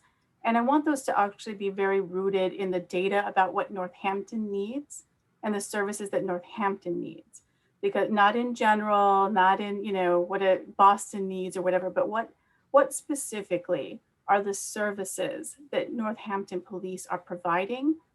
And what are those alternatives? We've been talking a lot here. We've also heard public comments around mental health services. But when you actually look at the call data from the city of Northampton, the police logs, the majority of the services that are provided are property checks, unsolicited property checks. So these are, there's no reason to check on it. They're just checking on it and they're logging that in. So the majority of the services are actually property-based services. Is that appropriate? Do we want to find an alternative to property-based checks? I don't know that we do. I don't know that we need public dollars being spent on private property checks. I mean, someone can hire a security guard if that's what they like to do. But again, that would be private money to go to their private property. So again, I think that there's some assumptions. And in terms of thinking about what the services are that we actually do need to examine. So I wanted to just add, if I could offer, after our vote, but I would just actually offer this police practice and services so that we are examining, because when I looked at the data for the police logs, what I saw was that the majority were property checks, unsolicited property checks. There were some mental health checks, and then there were some very, very few calls were actually in regard to imminent violence. If there was an imminent violence, you needed the police force for the safety of the public. You needed their lethal force there in order to be able to provide protection to the public, which is what I think a lot of people assume when we say abolish police. They're like, oh my gosh, but who's going to come with lethal force should I need lethal force to protect the public, right? And but in Northampton, that is a rare occurrence of actually what the services that they provide. So there's that imminent violence kind of threat to the public. There's traffic and traffic stops. Again, is that something you need someone with lethal force to be able to provide? On the public, our public services, our public funds. Do we need lethal force to guide traffic, or to keep people from speeding or that sort of thing? Those type of basic law. We have people who are giving out parking tickets and they're not using lethal force. There's certain law enforcement pieces, a lot of them actually, the majority of them, that don't require lethal force. So are there alternatives to that? And when I say, so I think that's why I'm thinking about the scope. What are the services that are appropriate for how Northampton needs lethal force on the streets? If we're actually not moving towards complete abolition, because I know that is a huge step for folks, and coming from a community of color where there's not you often feel like, well, no one's here to help us. If we actually do need protection from imminent violence, there's no one to call. And even when there are police with lethal force, they could help you, they don't. So there's this idea of like, we do need some kind of alternative or some sort of solution to keeping the public safe and everyone in the public safe, not just propertied folks and or people of a certain race or class. So there is that, I think, is the core of the concern when people are thinking about police. That's the core of the concern people are thinking about is how do I stay safe? How do my neighbors stay safe? So there's that service, but I think, and then we've been talking about mental health, but I guess it's important to remember that the majority of the services maybe are not appropriate at all for a public dollar, for the public dollar. So it's not even trying to find someplace in the budget for an alternative. It's just about saying there's no need for any public funds to be spent on this particular thing. So that's why I would add to amendment to say that, police practice and services, and that piece, that charge, be about really looking at the data about what Northampton needs in terms of services of any public goods and at all. and looking at, and there's plenty of data to examine that from. Great. So next would be Larissa, and then Alex, and then we'll move on to a vote.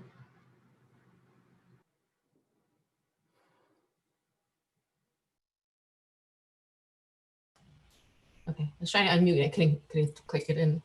I just wanted to say something. I don't know what abolition looks like. So that's me. And I, like Booker, I would love for people to send me emails about what that looks like. But what I do hear in that is that it's radical change. And that's part of the history of Northampton and Florence is radical change and abolitionists. I think when you look at abolition, you have to go through these lenses. You're going to go through some reform to get to abolition. You have to go through reimagining to get to abolition. So I do agree with, I can't remember who brought it up before, looking at these three models, these three sections through reform, abolition, and reimagine, because I think you're going to get there. If you get so radical out, you're going to go through all these other steps. You're going to have to do the research on the budget. If you abolish the police, where does the budget go? What happens to that, right? So all of these things, if you look at that as that model, you have to go through this path. So I want to learn more about that, but that's how I think I'm going to be looking at these pieces. That's it. All right, and then Alex. I wanted to ask for clarification around the motion. So if Lois, if you could specifically say the three committees and their names and any description, then we have that motion on the floor, and then we can choose to amend it.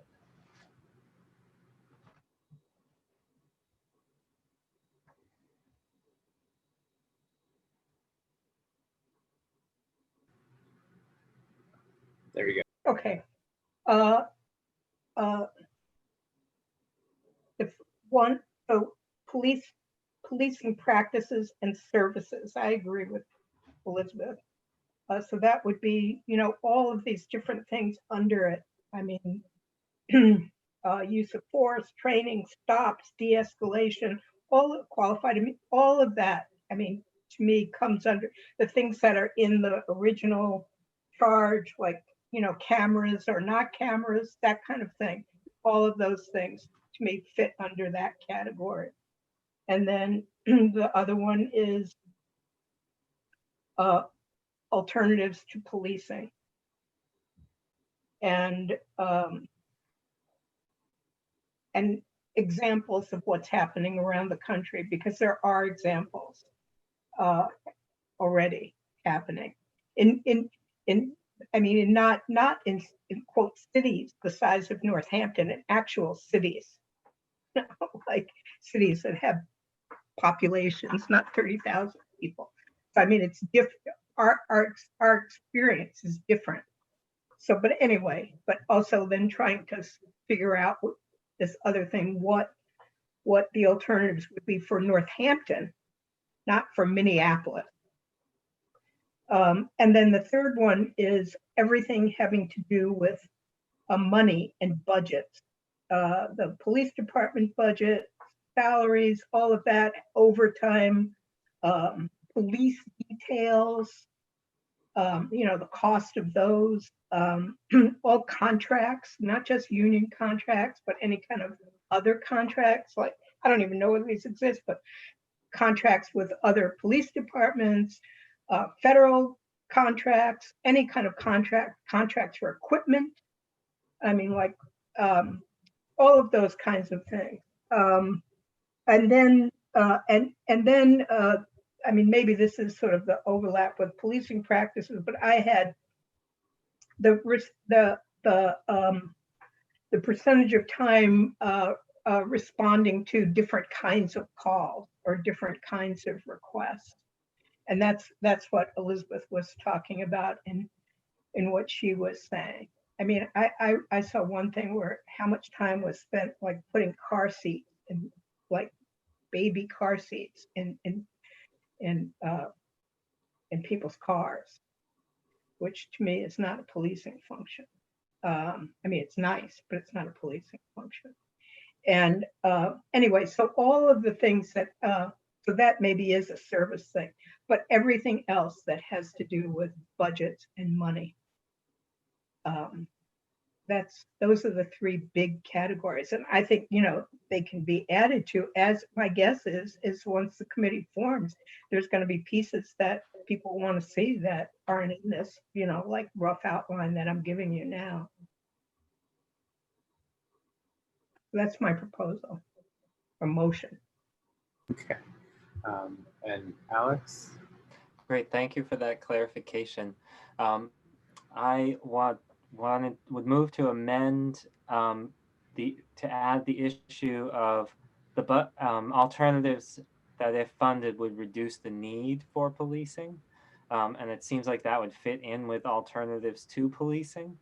So I would move to amend the name, or the alternatives to policing subcommittee to say, and alternatives to reduce the need for policing.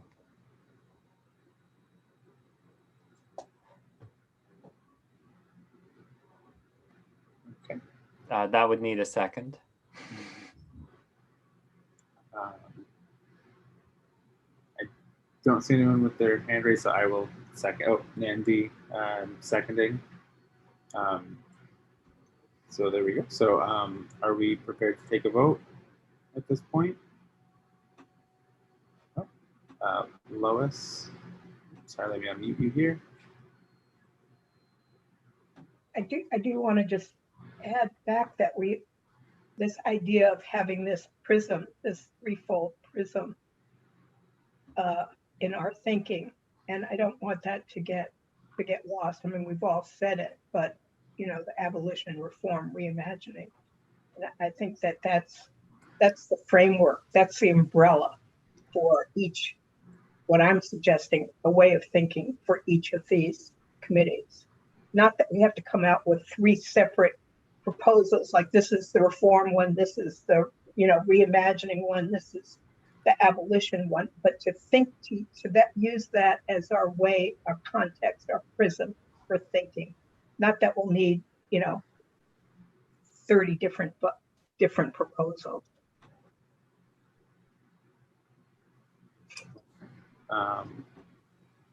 Back to Alex. So the amendment we have to vote on that specific amendment that I just made, and then we vote on the whole charge. So yeah, we would want to ask if there is any further discussion on that amendment that I made, and then if there isn't, we would take a vote.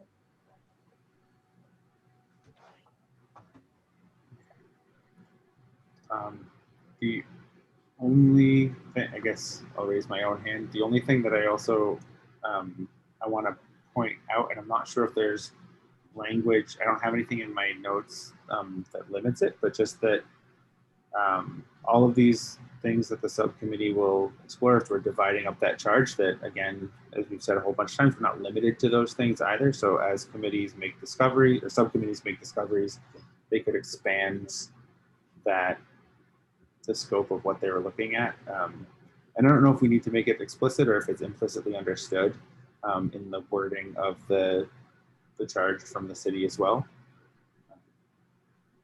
So I'll just leave that there. And then, so Carmen, and then Cynthia, and then Namdi.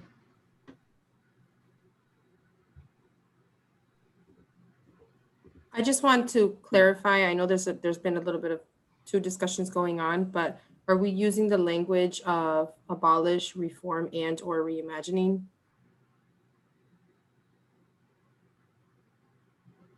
Or are we sticking to one of the terms? I'm just a little bit confused in that part. So as it stands, the subcommittees would look at all of them as part of their charges, looking through each of those and how they relate to one another. Unless anyone has another understanding, but that's what I have written down so far. Cynthia? Yeah, I just wanted to add, just clarify that these subcommittees, I don't think are addressing what I've heard about redirecting funding. And because we're not there yet, that's my assumption, and I just want to make sure it's an accurate assumption. We use this term, we'll redirect the money, and it's not that easy until we know where we're redirecting it to. So I think I'm viewing the subcommittees as gathering information, research, and then maybe if we went through reimagining to abolition or to reform or whatever, the idea of where that money is going to get reallocated to is just a separate discussion. Mandy, and then I guess I'll raise my hand again. Okay, sure. I just want to, at the risk of reiterating, I just want to make sure that when we vote on the motion, that the language in the motion refers specifically to reform, reimagine, abolish, whenever we sort of say what we're voting on. So I think the way we said it, you said it in your notes, Dan, and we've been discussing it, but I'm thinking now about the community that might be seeing our work in some sort of printed form. We had an hour-long sort of pitch from people telling us abolish, and I would want to make sure that they sort of had their voices heard in a sense by making sure we put it in writing that we were going to think about abolish as well as these other things in each of these steps. I worry that language might just be in our heads, but not in print, or not formally part of the charge or what we vote on. I just want to make sure, it sounds like we're saying that, but I just want to confirm that that's what we're saying and we sort of say it out loud and that the community gets it, even though I imagine some will object that we're also considering reform. They've told us not to do that, but they definitely would like us to consider abolish. And so I'd like us to say we're considering that. That's my 2 cents.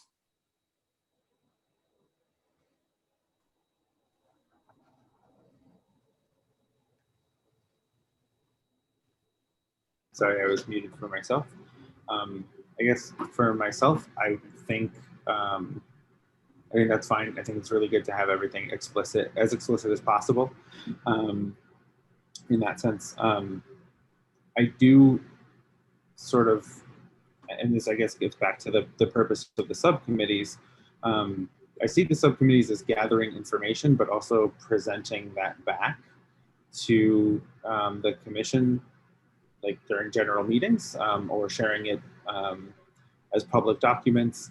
But those findings might also include recommendations. I don't see many scenarios where they wouldn't at least have some recommendations. So I think you would have, back to Cynthia's question, that you would have from the group that's looking at spending, they would have recommendations on where other people have spent money and where it's reduced crime, where other people have spent money and it's improved city life and infrastructure, where people have meant where money could go, and locally to our context, what institutions or what groups, and that's actually part of the charge, right, is what investments can the city make to improve services.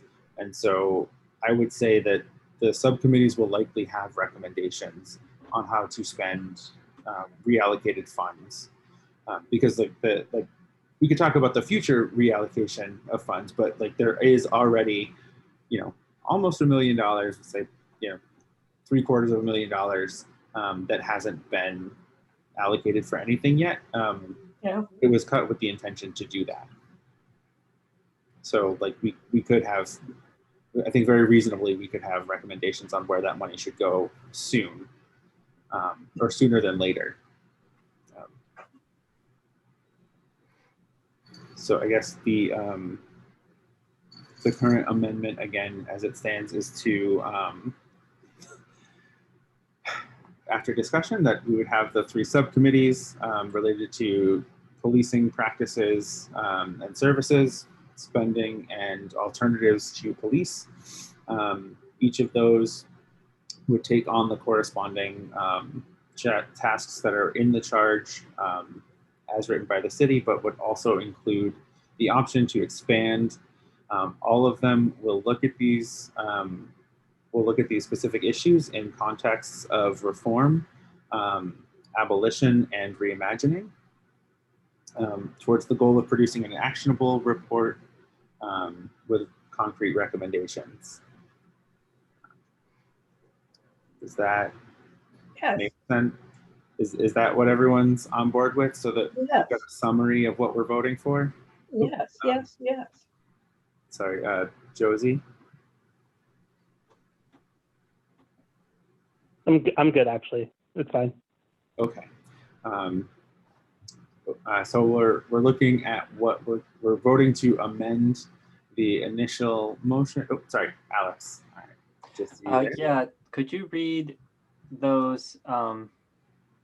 So number 1, police practices and services. Number 2, alternatives to policing, and my proposal was to specifically say, including alternatives that reduce the need for policing. And then 3, budgets and spending. Is that correct? Yeah, sorry, I had to reduce the need for investments for reducing the need for policing as one of the tasks for that subcommittee, just because that is one of the items itself, whereas none of the others are specifically items. I don't know if that makes sense. Like a study of government, governmental and non-governmental investment in needs that, if met, reduce crime. Like that's one of the items that the city listed. And since none of the other subcommittees have a specific item, I thought that we were keeping it separate, but did you want to add that to the entire name rather than just to the list of things that it's going to do?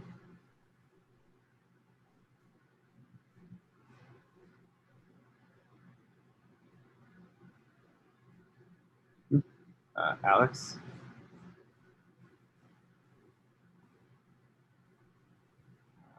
I think we might have lost Alex.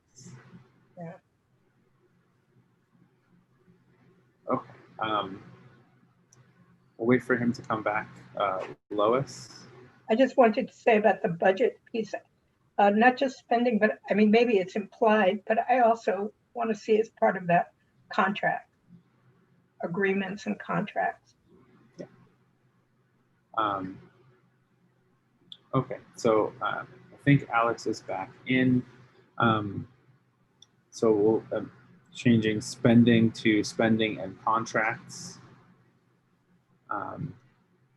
Alex, are you back in fully?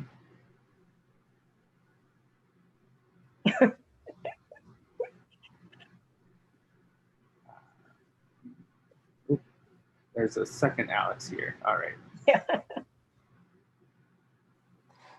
Yes, I'm back. Thank you. Sorry about that. So 2 things. I just wanted to clarify for your amendment. So did you want the name of the subcommittee that's alternatives to policing to also include the item that is a study of resources for governmental and non-governmental investment in needs that, if met, reduce crime? Like, did you want to add that to the name of the subcommittee, or? That's not necessary as long as it's in the charge of that subcommittee. Okay. And then Lois did make another amendment, which would be changing the subcommittee to the spending and contracts subcommittee instead of just the spending subcommittee. All right, so I think, are we all on the same page now?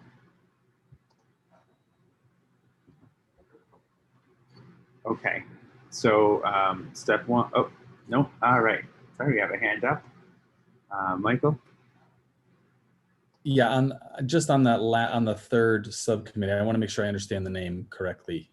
Is it budgeting, spending, and contracts? Is it just spending and contracts? I just want to make sure that I think we need to be really clear, and I'm not clear yet. Okay. Lois, do you have a response to that? All I meant was, I don't necessarily think that it has to be part. I'm talking about the overall category is budgets and money. But I just don't want to lose thing of where else police money comes from and where, so contracts and agreements. So it doesn't have to be part of the overall name of the committee, but I just, that's something that I'm curious about. That's something that I want to find out. That's, I think, so that's my point here, just not to lose it. Right. Okay, thank you. Yeah, I mean, one of the things here is it's more important that we know what the goal is of these different things rather than like the specific name. Like the name that's not necessarily the end all be all. Yeah, I agree with that. I think, you know, we are going to put this on the website for people to read. So just so it's clear for everyone, you know, the name is a little bit important, but it's, you know, I'm grateful for the clarification. And Nick? Lois, I'm just to clarify, you're basically saying that the budget committee wants to know where do the financial resources come from and where are they allocated? Is that correct? Thanks.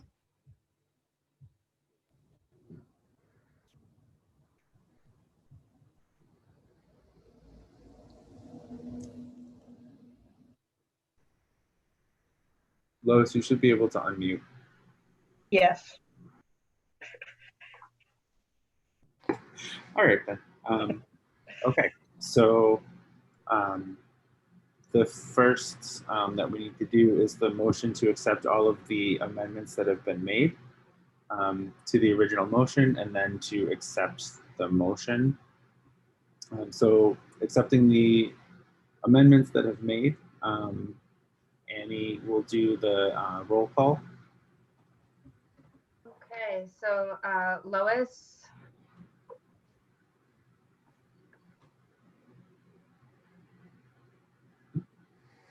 Yes. Go ahead. Okay. Elizabeth. So the counselors can't unmute themselves. They have to get them. So it's going to take me 1 second to find folks. Yes. Booker.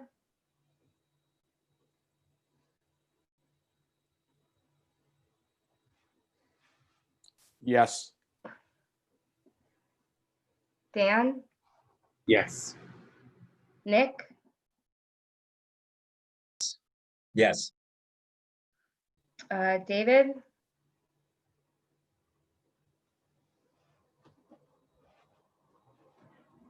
Yes. Alex. Yes. Carmen. Yes. Javier. Yes. Dana is absent. Namdi. Yes. Michael. Yes. Josie.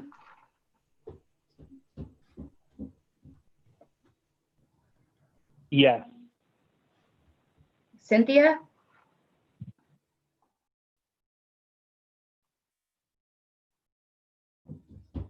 Yes. And Larissa. Yes.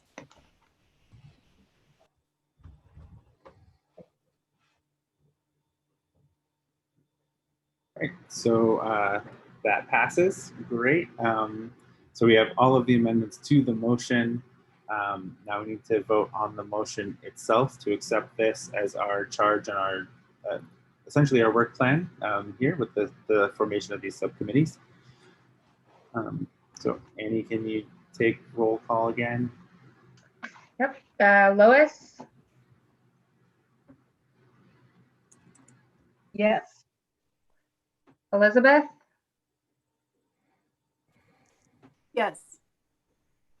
Booker, Yes.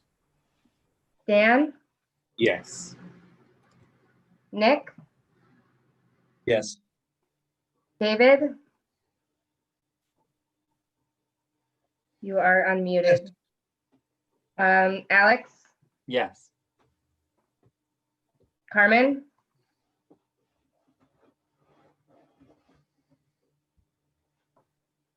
Yes. Javier, Yes. Dana absent, Namdi, Yes. Michael, Yes. Josie, Yes. Cynthia, Yes. and Larissa. Yes.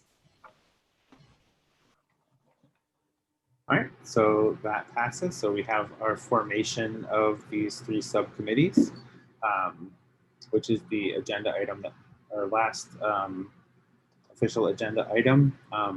Before we go, before we adjourn, is there any new business that folks would like to add? Oh, sorry, Alex.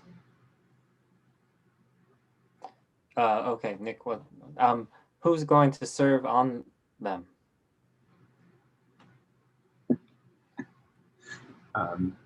So that is a great question. I think at this point, I'm going to leave that up to someone else to sort of initiate how they want to go. But we do have David and Carmen. So David first.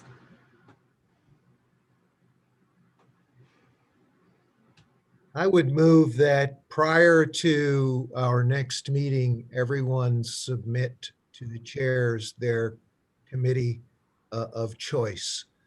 And hopefully it all comes out somewhere near even. I mean, if everybody wants to be on the same committee, we'll have to revisit. But I think it gives us an opportunity to start somewhere.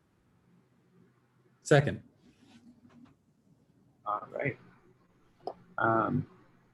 So we have three more folks, and then so we have that motion up for discussion as well. So Carmen. So David actually beat me to it, and then Michael, thank you for seconding that. All right. Josie.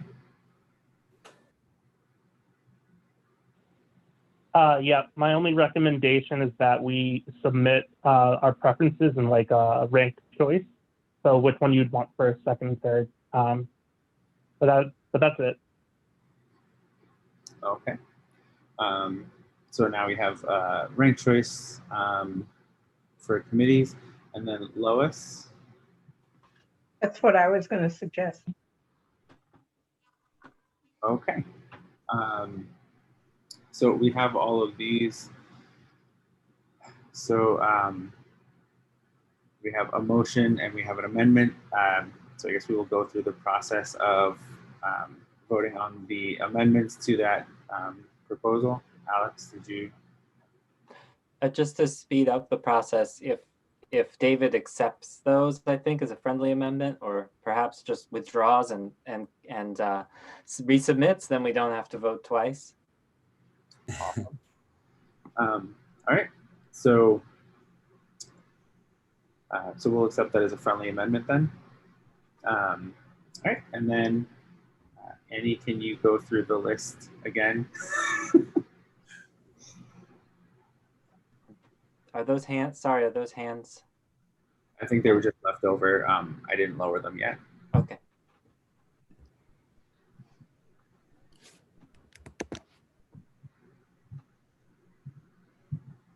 Oh, Annie, you're muted. Sorry about that. Lois, Yes. Elizabeth,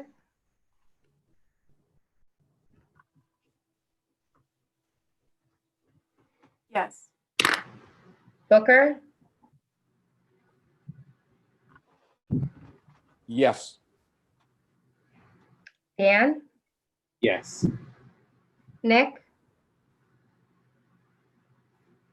Yes. David,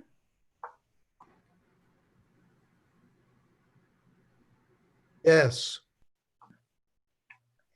Alex, Yes. Carmen, Yes. Javier, Yes. Dana absent, Namdi, Yes. Michael, Yes. Josie,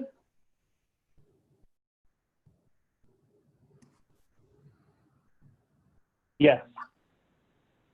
Cynthia, Yes. and Larissa. Yes. All right. So the motion passes.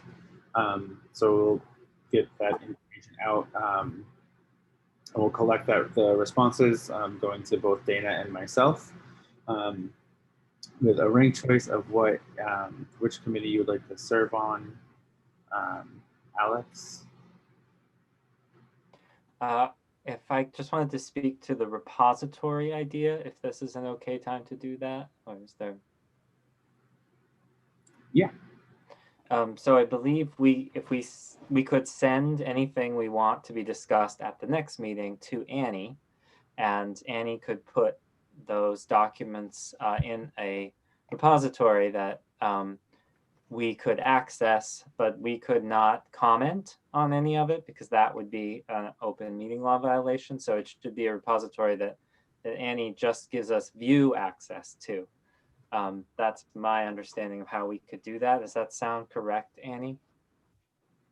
Yeah, that'll work. I mean, I know you guys are hiring somebody, so, well, not you, your commission in particular, but whoever is staffing the next meeting can put something in a repository for everyone to view, but no, you wouldn't be able to comment on it or anything like that. And nothing really should be coming from the chair.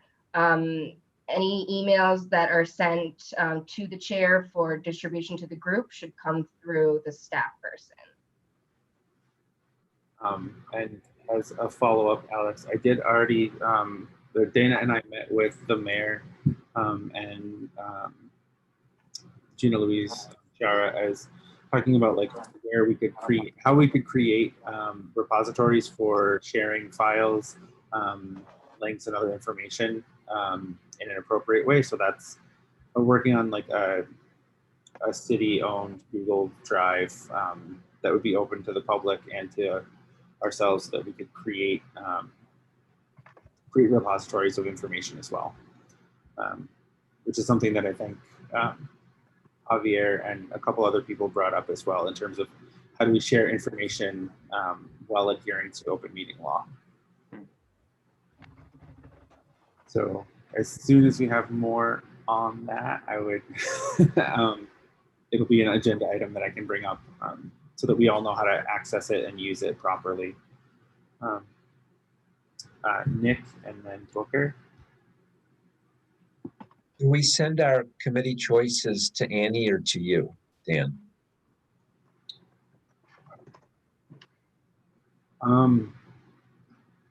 Honestly, at this point, I'm not 100% sure. My personal preference would be to create a form that people fill out because then you have the data in an Excel sheet and it's nice and easy and it's all uniform. But I would also need to check and make sure how that process would be handled because I'm not 100% sure. So the recommendations can be sent to the chair and then it's up to, or the co-chairs, it's up to them to put in the commissioners into each subcommittee. Okay, then to us. So I will get a form set up that can be distributed to everybody later this evening for that. So next would be Booker. Have we When is our next meeting? Is it next week or 2 weeks from now? So at the previous meeting, we had said 2 weeks from now, but we can still amend that to meet sooner. I think the concern was that eventually, if we followed the original pattern, we would meet on election evening, which I think many of us are very interested in for various reasons. So yeah, we could still do the 2-week interval. I know like having sooner meetings was still going to be an issue for some folks. Does anybody, and I know we have Javier next, but if anyone wants to amend that, you could speak now. Javier? If Carmen is going to comment on that, I would prefer Carmen going first. Okay. Carmen? Thank you, Javier. I would like to amend for us to meet next week so we can talk about, finalize who's going to be, what commissioners are going to be on what committee, and start formulating a plan. Okay.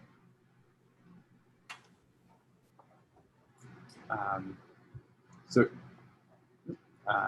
Elizabeth? I think Javier was next.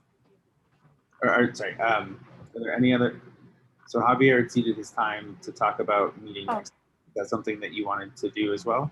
No, thank you for that.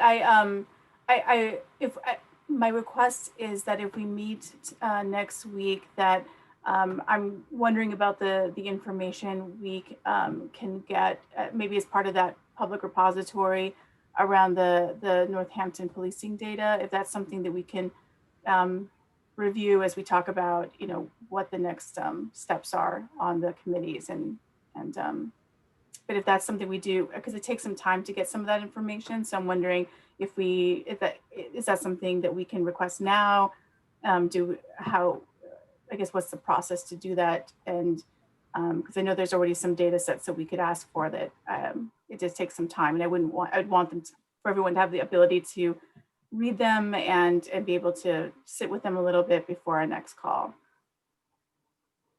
Okay. So that process is going to depend on what we actually want in terms of information. Information requests have to be pretty specific if they're going to get processed. Otherwise, they in the past they've been met with either large costs associated with organizing and gathering that information or outright denials. So I think we want to be really clear and specific about what information we need or want, and then proceed from there. So I wouldn't, I don't think anything would be ready for next week beyond what's like publicly available, like the logs and things like that. But before we get too lost in the weeds of other things, so we can add that as an agenda item for next week. If we meet next week, which we still have not necessarily voted on, Lois, did you have a question or statement about the about meeting next week? Yes. I think we should meet next week. I mean, we can go maybe to a 2-week schedule after that, but to me, we're still like in the organizing phase, and so I think meeting at least one more time, next week till the committees are formed. Hopefully after that, the committees will be formed, and then that following week, maybe that's when committees would meet. So I think that next week.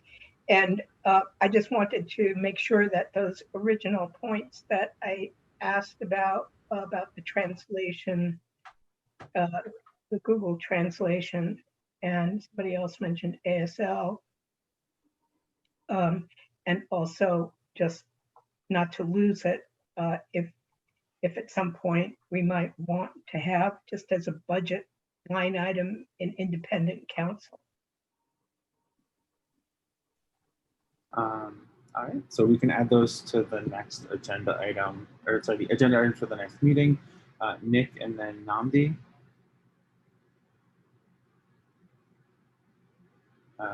Nick, you're still muted. Sorry. If we're going to meet more frequently, that just trying to stick to the time frame would be helpful. Just want to put that out there. All right, so when somebody makes a motion about meeting next week, they could specify the time for that.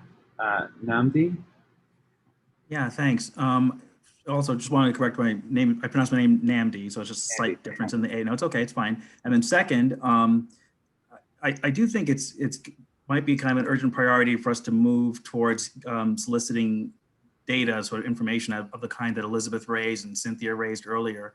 And just to that end, I think what I'd like to do is start to generate maybe some questions, some of these specific questions that Dan, you suggested would be good if we had, and maybe invite the other commissioners to start to brainstorm such things, like look at the list of items that we're charged to deal with and start to imagine what questions you'd like to have answered so that by the time we reconvene, some of that pre-thinking was done. Maybe we could submit it to the chairs, or just like sort of have that in motion to some degree. We can start to see each other's ideas and maybe vote on a prioritized list of what we want to know, because I think it's important we have a common set of facts that we can kind of all agree about, and we can discuss, and sort of getting that in motion soon seems like a priority to me. So I just want to invite people to start thinking about that. And if any leaders want to suggest how we convey that, I'm open to any feedback people have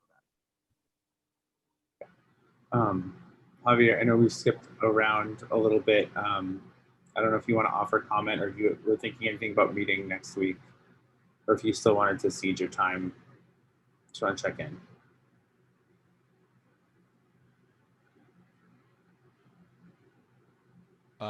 No, I just want to. I was going to say something similar to that Lois said about the interpretation, translation, but I think that the issue, the starting point for that is figure it out. Do we have a budget? Do we have anything? So if we can try to figure whatever you, Dan, or Dana can sort of ask if we actually count with that, because if we don't have it, there is no conversation. I mean, there is a lot of complaint, but no conversation. So I think that would be good to have some clarity for next meeting. All right, so that can be an agenda item as well that we can discuss. And then Alex. So is there a motion on the floor to meet?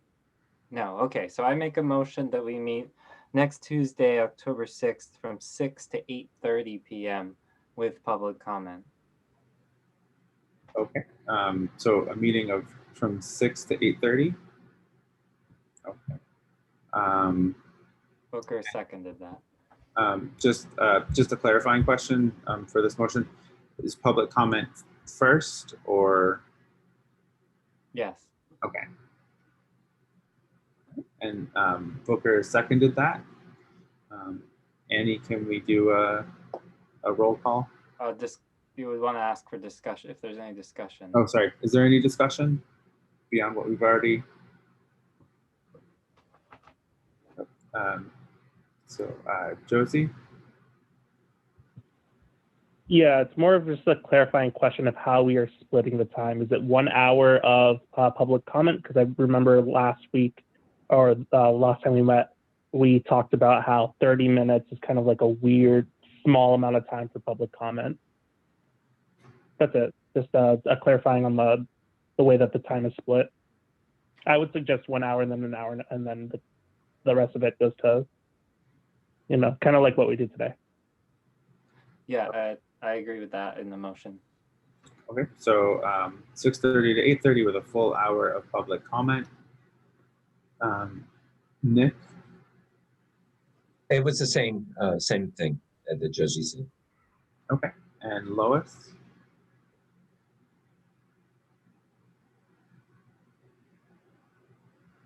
I had the same thing that Josie said, so pass. Okay, so we have 6 to 8:30, 1 hour public comment at the beginning, on Tuesday, October 6th. That is the motion that's up. Any other discussion? All right, then let's do a roll call. Lois, Yes. Elizabeth,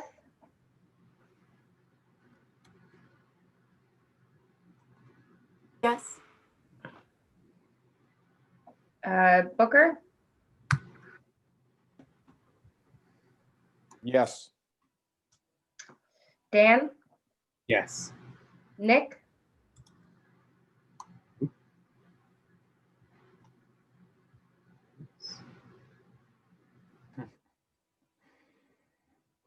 Yes.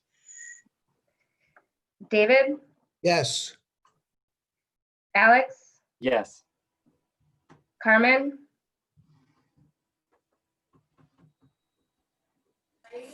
Yes. Javier,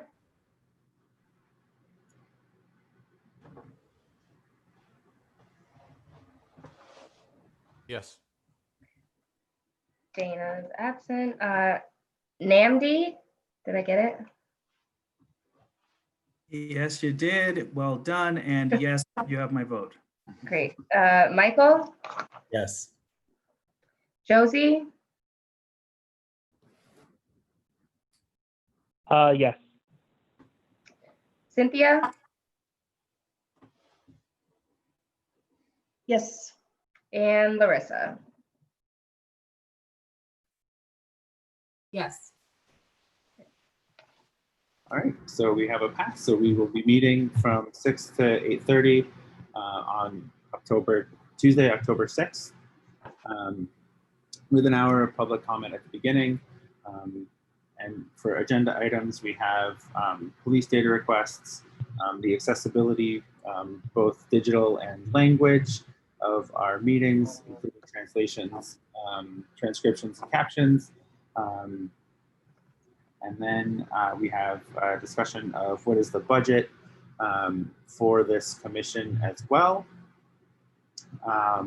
Does anyone have anything else to add to that list for agenda items at this time? Michael? Yeah, and you and Dana will be naming the members of the subcommittees.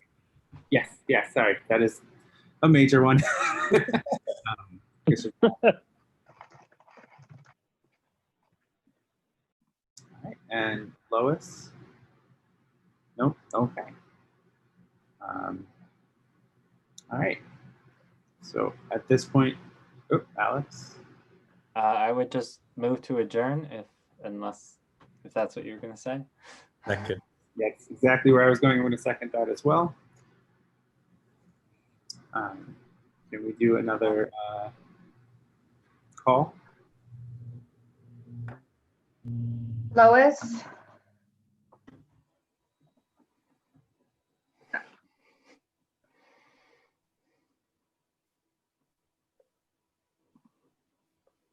Can't unmute myself. I want to thank Dan for doing a great job. Thank you very much.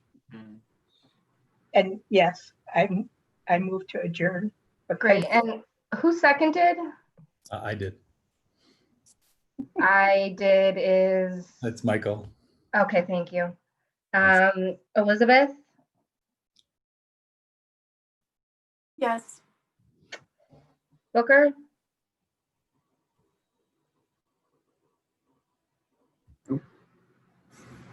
Yes. Dan, Yes. Nick, Yes. David, Yes. Alex, Yes. Carmen, Yes. Javier, Yes. Namdi, Yes. Michael, Yes. Josie, Yes. Cynthia, Yes. and Larissa. Yes. All right, and with that, we are adjourned. Thank you, everybody. Thank you, Annie.